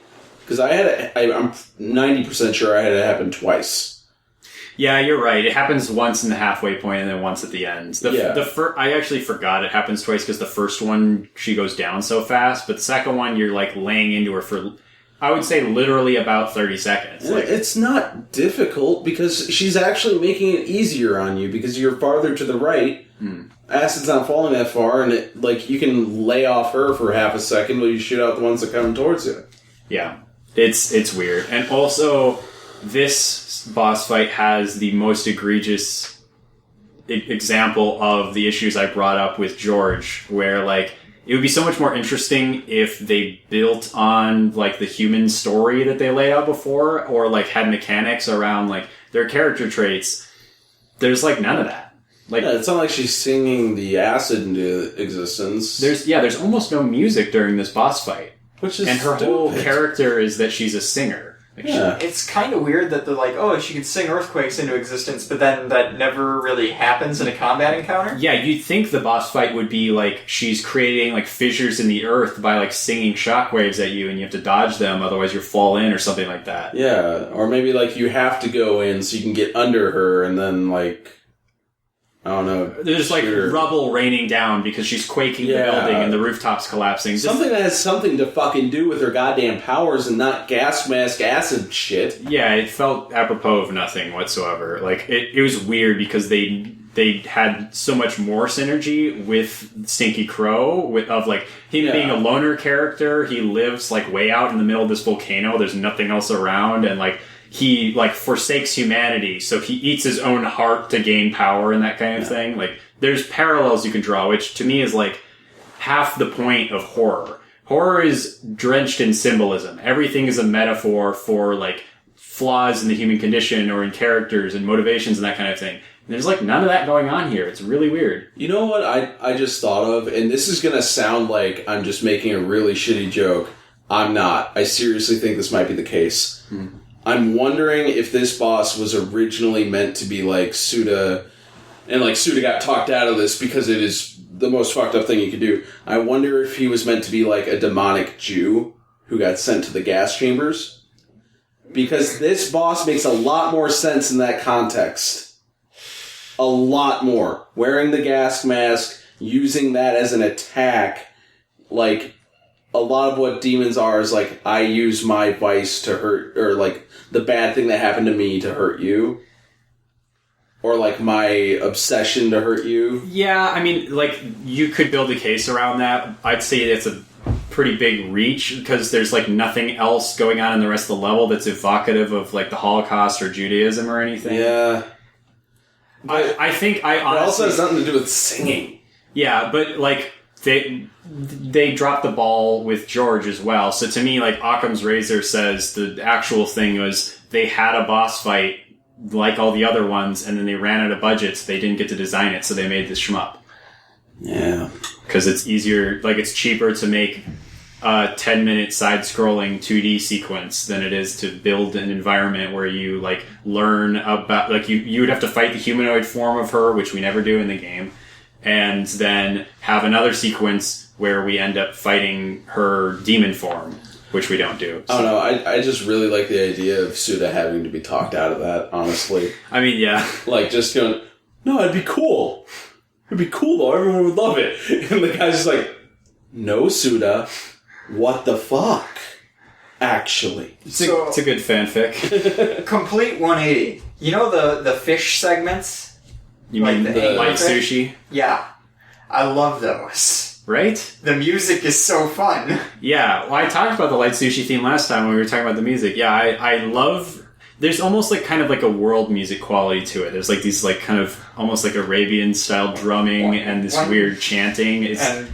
It's great. Like banjo or whatever. Yeah, I love the light sushi sections. They're also just like tense because you have a really small area where you can actually see what's going on. I like when they start including the masked enemies in them. Yeah, so then they can penetrate your like kind of bubble like, security. I thought the idea behind these was just like, oh, if you go out of the light, you're in darkness zone. Nope. But no, it's just dark out. And in fact, if you go in there, you get red gems. Yeah, well, the sushi gives you like a tour of the area, so you pretty much see all the collectibles, just like following the path. But yeah, like it won't kill you if you leave the light sushi. It's just like literally so pitch black that it's hard to see what the fuck is going on. And it makes combat way difficult. I felt like I had it pretty well in hand. I might be getting ahead of us. When you're fighting in pitch black? Well in hand, boner. Oh, okay. Alright. Sure. But also, I was also good enough in the darkness to do whatever I want. I might be getting ahead of myself here, but the segment with the gate where you have to stand in the darkness for the gate to open, I was a big fan of that. You're getting a little ahead of yourself. But yeah, like I said, we've already, in the first section, we saw a lot of the puzzle elements, but now they get a lot more creative with how they throw them together. So, where we actually were was after the first shmup sequence. So, like, we've definitely gotten we ahead of jumbled ourselves. stuff up a bit, but I mean, it's still relevant because we're in the library, which there is one of the light sushi sequences in the library. It's also a very frustrating puzzle. What? Nope. I saw that you found this puzzle frustrating. Are you talking about the bookcases? Yes. Nope. I literally... Okay, so yeah... I guess I'm just bad at puzzles, and this is why I don't like Zelda games. Maybe, because, yeah, you go into the library, and, like, all of the giant bookcases... First time you walk into the room, they slide around, and you can see, like, these, like, I guess, like, runes on the top that have arrows. So immediately it's like, oh yeah, we're going to be moving those around with a light shot. And you have to make a bridge out of them. I immediately looked at them and was just like, oh yeah, that's a solution. I did not have trouble with it. I feel like I was in the middle point between Josh and Greyson on this one. I mean, I didn't get it immediately, but I was able to brute force it within like 3 or 4 minutes. It took me about 5. Oh, God forbid. 5 minutes. I mean, give me another shmup sequence, please. Well, you will get one.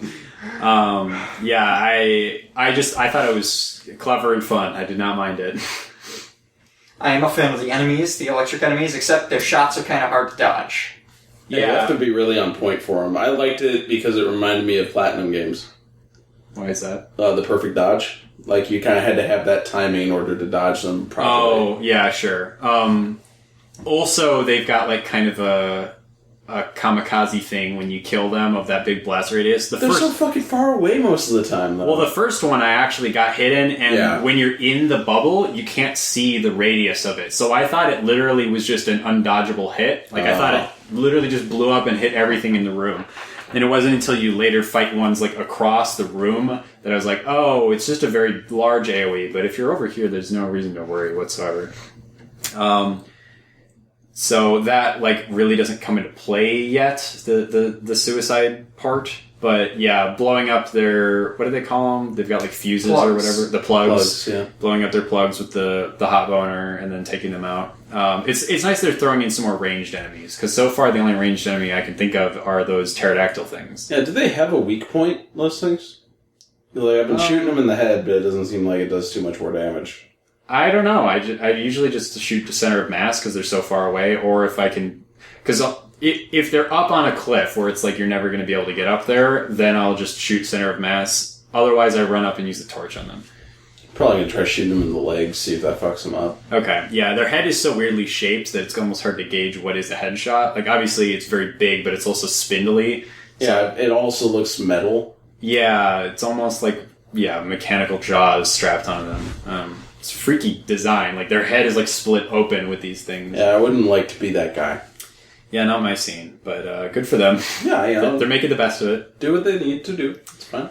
I dig the library overall, though, just as like a set piece or an area, I guess. Like all the different wings of the library are named after the different circles of hell. So like different sin degrees are like cataloged in the library. There's some I didn't know about. There's like one was like heresy. I think that was 8. Oh, okay. And then there's also 9, which was I think treason. Huh? Yeah. Or Fleming added those because he's a dictator. Yeah, might be. Yeah, I don't actually know the rings of hell off the top of my head, so they might be real or not. I don't know. But I just thought that was. I wish I did because I would look really cool if I knew that. I did go to Bible study for a while, so you think I'd know. Well, all of that's from Dante's Inferno. You won't learn Bible study. That's Dante's Inferno is Bible fan fiction. Yep. Hell yeah, dude. Gotta canonize that shit, if you know what I mean. What? No, I don't. You got religious canon, you also have... It's a pun. It's a pun, you should like it. It's a pun. I was hoping there'd be some kind of, like, canon-based pun. I don't actually think it is a pun, though, because religious canon is the same usage as canon when you refer to fiction. And that's not my facetious way of being like, hey, there's no God. But it's literally like something being canon means it is like as written. Like that is official or whatever. Yeah, shit. So it's not really pun, it's just using the same phrase. Well, you should find it funny anyway, because you're my friend. Do you want to tell him? The one problem with the library for me is we start seeing some more of those propaganda posters, and we learn about the backstory of the Huntress. Yes, this is where it dawned on me that I don't know, the posters are a double-edged sword, because on one hand, everything they're talking about and like the pictures themselves are cool. I like that I don't know, to me this is like a smarter way of handling audio logs than most games have. Like you have a lot of games, even with speaking protagonists, like forget Bioshock. Like Bioshock Infinite, you have a speaking protagonist.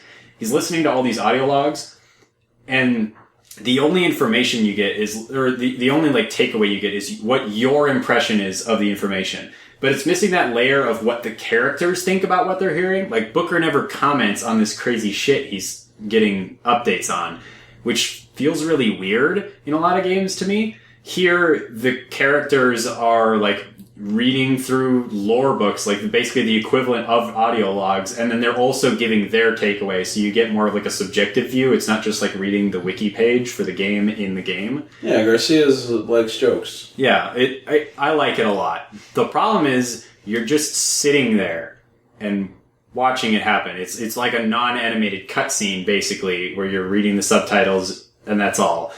Why aren't we looking at the poster, and then it like piques the conversation, and then you move on and have a gunfight with some monsters while Johnson tells you about the Huntress? Like, yeah, that'd be cool. Because Johnson starts, like, Garcia asks, like, so he asks about the library and, like, why do demons need a library? And Johnson's like, oh, well, demons love a tall tale just as much as any human. And he's like, what's your favorite demon myth? And that's when he reveals that, starts talking about the Huntress. But he doesn't expand on that until we look at the posters. So, and you can skip it. Yeah. Like, you can totally miss out on the Huntress' story. For sure. And I think it would be way more interesting if, like I said, you start at the poster and then you can immediately back out of that view and then go do a combat encounter, and it's like listening to an audiobook while you work. Yeah. Especially because, like, at this point, I feel like, with the exception of a few, like, bespoke sequences, the game has more or less abandoned any legitimate tension. Like, it's more like playing on horror tropes for, like, comedic or, like, action effects, but it's not like, I'm not, like, scared while I'm playing this game. The Paula sequences are still a little disturbing. It's now and again, but like I said, that's like a set piece. That's not like a generic combat encounter. This isn't like for me, I'm not usually scared by most games, but I thought Dead Space, the first one, had a pretty strong sense of atmosphere. So a lot of times, even during basic combat encounters, there would be a sense of tension. That's not here during this game because it's just too campy. Like, there's so much irreverence that, like, they've abandoned that. You have a gun with, like, 8 barrels. Yeah, it's all so over the top. So there's no advantage to leaving the tone silent. Like, it's not like the characters telling stories would, like, break the tension, because there's no tension there in the first place. Outside of, like, mechanical, like, can I get these shots off tension, which wouldn't be disrupted by it, I don't think. So yeah, I wish that they had married that stuff better so it's like more respectful of your time, because now it's just like, okay, stand, hear the stuff, and then go do the 10-minute combat encounter where they could be overlapped. Speaking of kind of spending your time, I did enjoy Suda's little joke at the end of this section where you... Is this before the final Reaper? No, it's after it. Okay. But how after it, like, a wall just opens up, and everything you just went through is kind of pointless. Which thing? Like, remember? Like, you go through the whole library. Yeah. And then, I think the singer lady just tosses you down to the ground, and then you fight the boss. Mm-hmm. And then a wall just opens up on that same floor. Oh, yeah. It was back in the first room. I guess, yeah, you're right. That's true. Like, it's cheeky. I like it. Yeah, it never occurred to me as such because I'm so used to video games doing that, where it's like you wind up back where you started with a new door, that it didn't even occur to me that it was like, oh, we walked around and did all that shit for nothing. But, like, you're right. It is essentially that. So at the end, like you said, of the library, we have the final Reaper encounter. How did you guys like this boss fight? Pretty good. Pretty good. It was the most difficult by far because of the, like, generic enemies thrown in.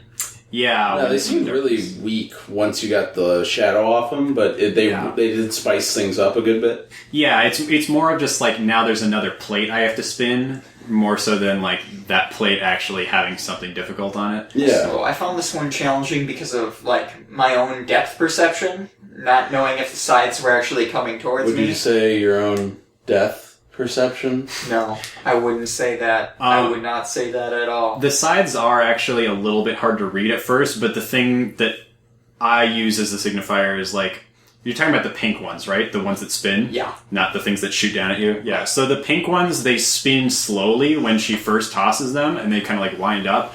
And then it suddenly starts spinning way faster. So I wasn't actually watching the trajectory of the sides. I would wait to see them spinning faster, and then I would wait half a second and roll forward, and it would work. I just use the audio cues. Like, I've been kind of conditioned to use audio cues a lot.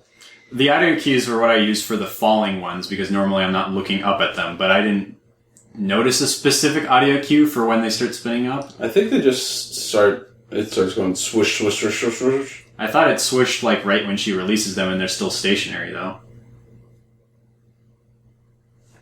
Okay. I have no idea. Yeah, that didn't stand out to me. But, yeah, this one, Yeah, this one feels like the most well-rounded mechanically. Like, there's always something going on. There's distinct phases. None of it feels trivial, really. Oh, speaking of which, we actually do run into the story of how the three Grimms came to be. Oh yeah, this is the well one that we touched on earlier. Really good story. Yeah, that fucking dog. It's fucking funny. Ow ow. What a stupid dog. Poor Ow Ow.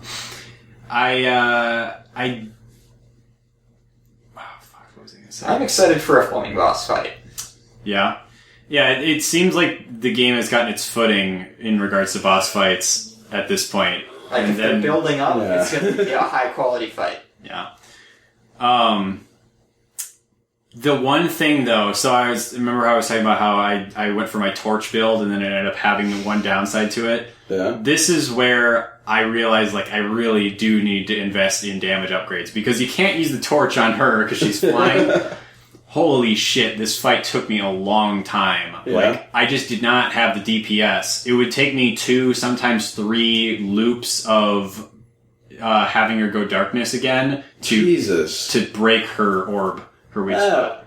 That must have taken like 10, 15 minutes. It did, and I died when I was like one section away, so it actually took me more like 40. Fucking hell. Because I had to do it twice. And that's why you don't invest in the torch. Well, the torch has been great, but then by the time I finished this fight, I had 5 gems, so then I just maxed out the damage on the dentist, and then I was fine.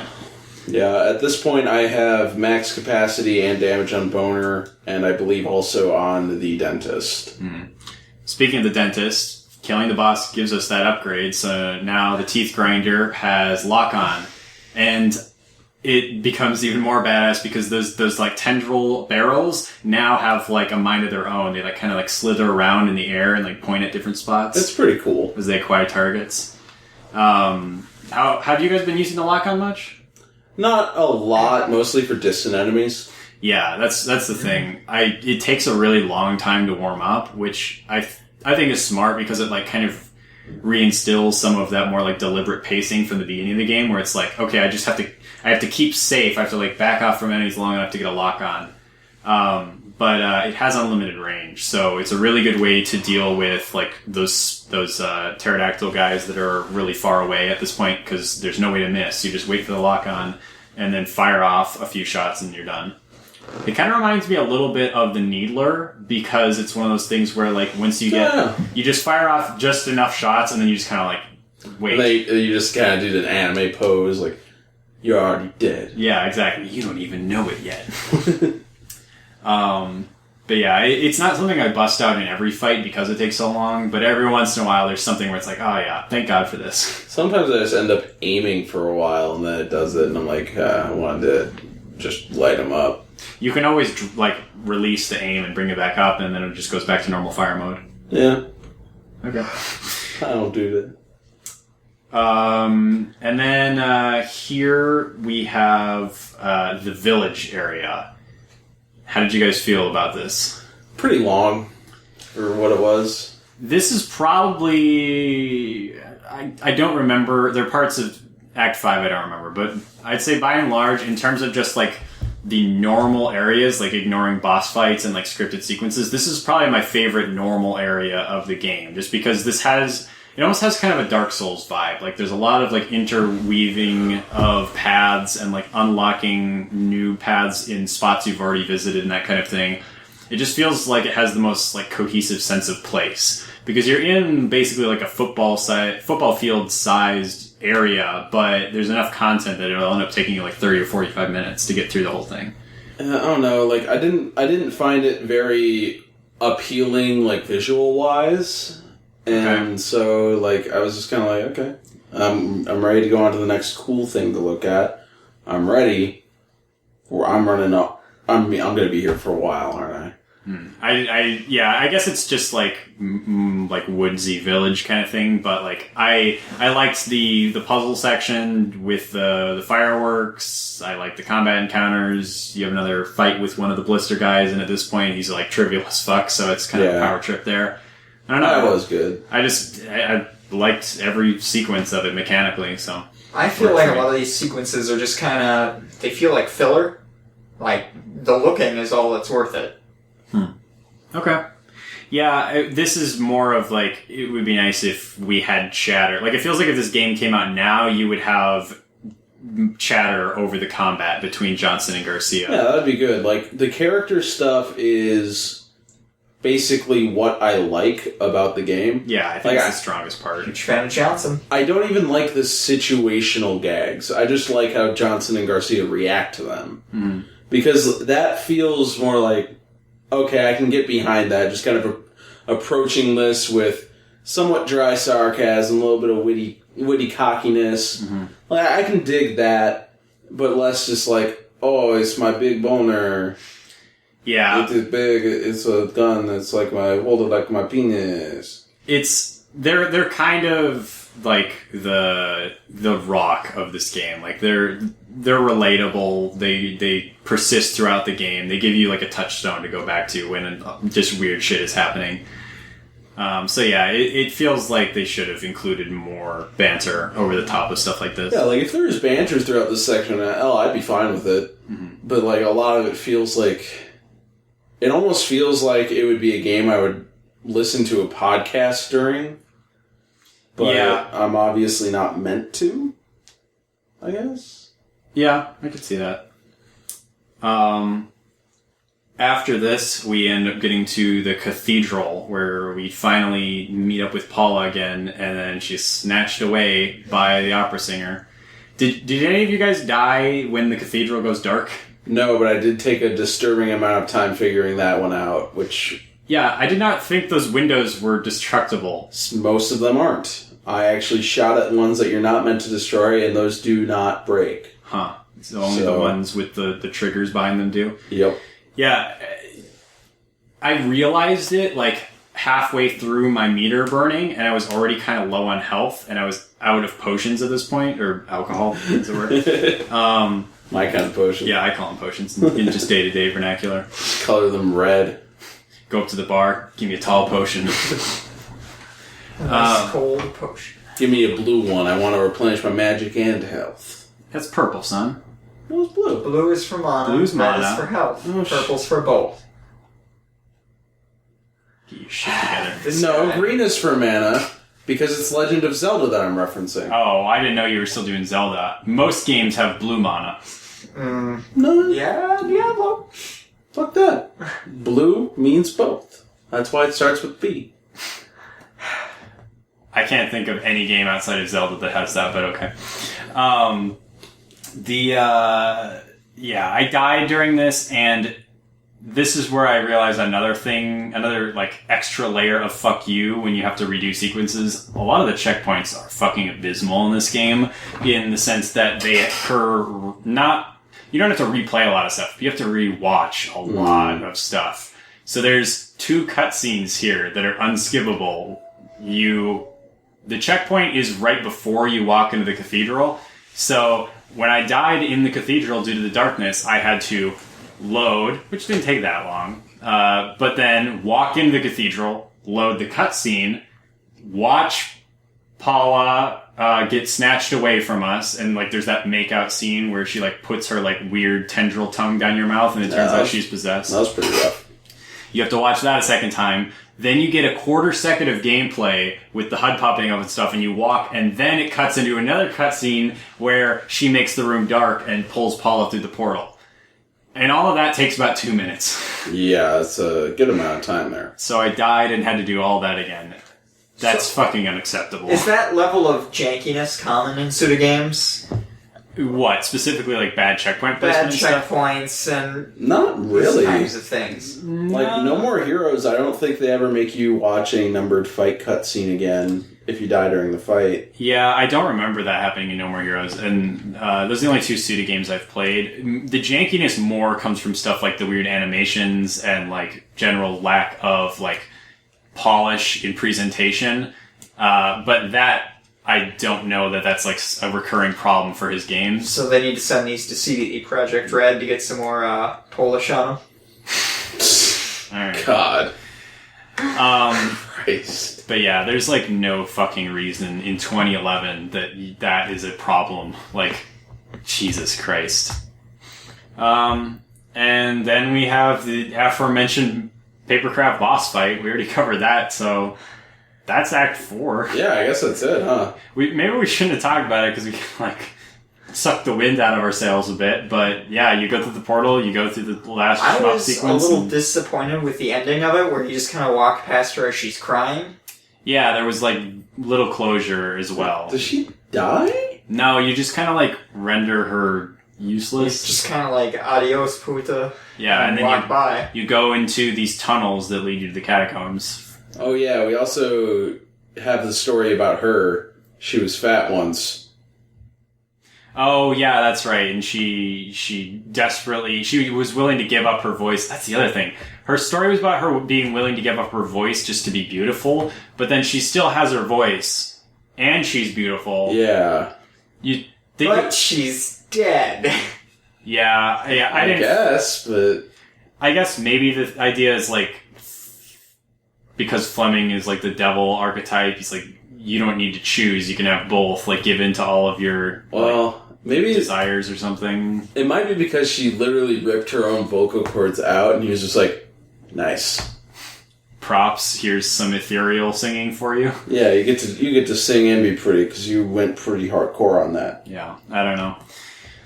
But yeah, that brings us into Act 5, which sets us up for next week's episode.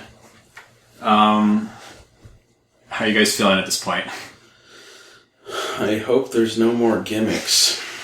I can tell you that we're done with Papercraft. Okay. I'm kind of excited for Act 5, just because Fleming encounter. Like 3 and 4 seem kind of like a low point in the game. Like, it's a low, for sure. It's like the entire middle point of the game is the low point. I mean, it's a lull. Like, part like 2, in terms of tension. Act Yeah. 2 is very cohesive.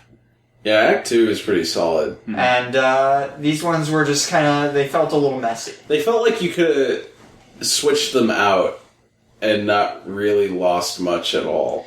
Yeah, I would say for me, Act 3 would have felt a lot stronger if 4 hadn't been there. Like, because of the fact that, like you said, Greyson, the Reaper arc extends into Act 4. It kind of, like, muddies the, like, thematics and cohesion of Act 3. But if all the Reaper stuff had happened in Act 3, and then Act 4 just hadn't been there, I think I would look back on Act 3 as one of the strongest. Yeah, like...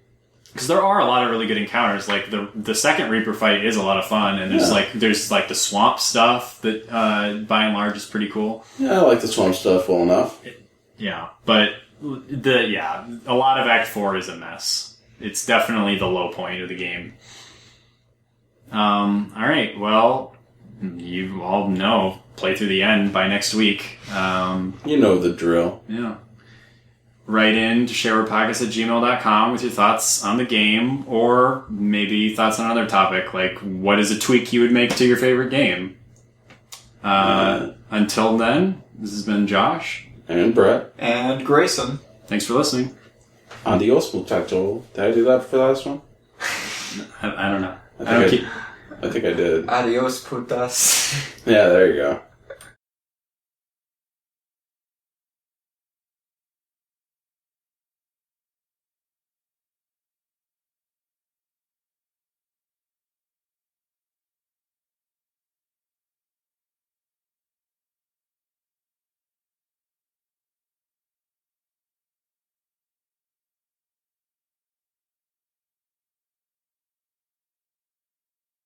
Good effort.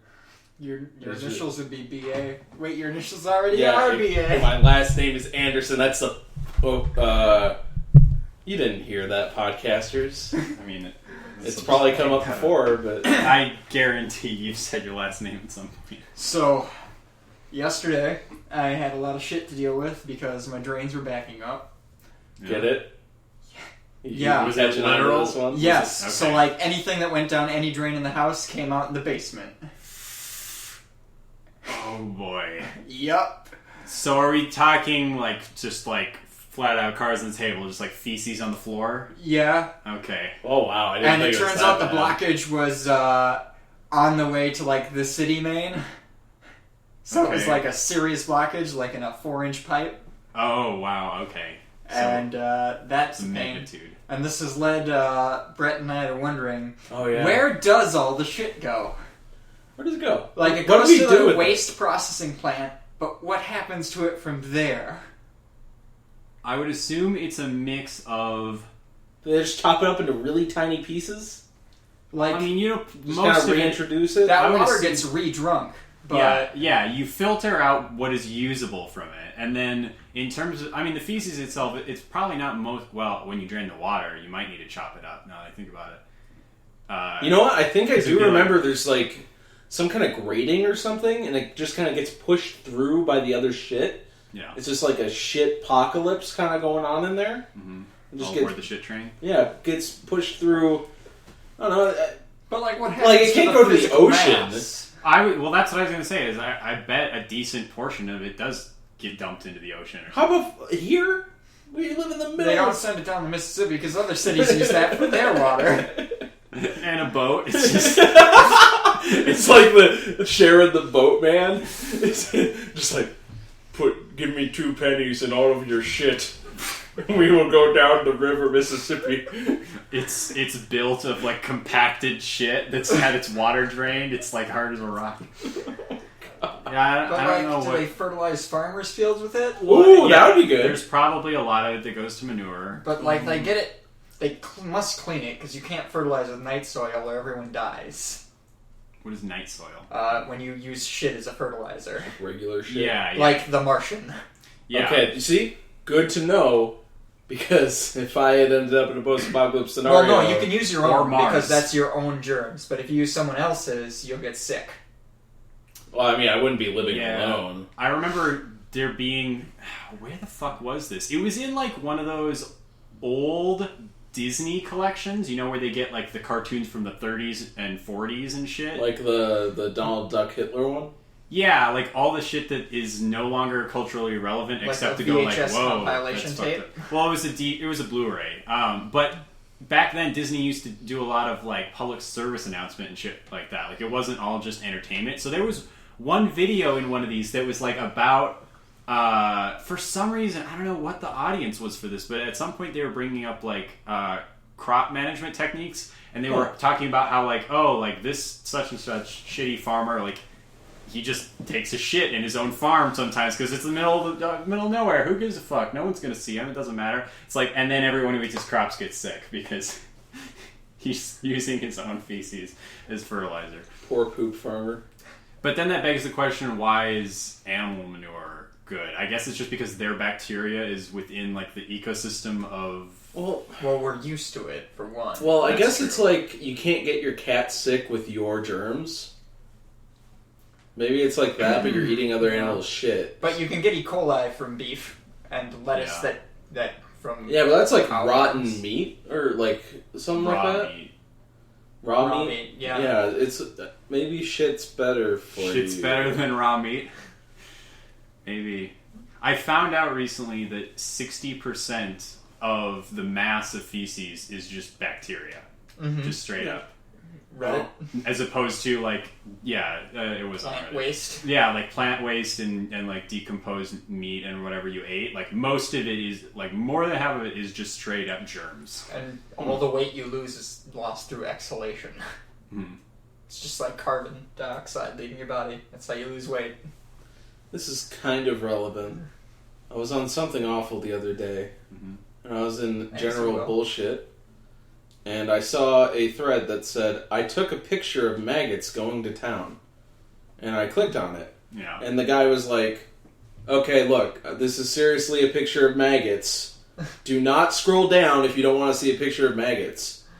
And I scroll down. Couple pictures of maggots. And it's kind of cool. It's kind of cool to see it. Scroll down. First post is, hey, you're very conscientious in how you showed and how you stopped this thing. Maybe you could be equally conscientious in killing yourself. And I remember just looking at my screen like, what did you expect? What did you think was coming? Like, did you think it was just a prank? Okay, so I'm assuming general bullshit is just like it's like the whatever you want. It's the nadir of existence. Yeah. Okay. So there's no There's no theme going on, so why not post pictures of maggots? Exactly. Everyone else was cool with it because it was like, oh, it's kind of cool to see maggots sometimes. That's interesting. Maggots are okay. And this guy was just like, wounds. you fucking piece of shit. You made a thread about maggots, you put pictures of maggots in there, and you made me look. You fucking son of a bitch. Anyway, thinking of shit just made me kind of naturally go to maggots. And that's been Thinking of Shit. Thanks for tuning in. We'll see you next week. And now on to the real show. Hello and welcome to Shareware episode 43. I'm Brett and I'm joined by...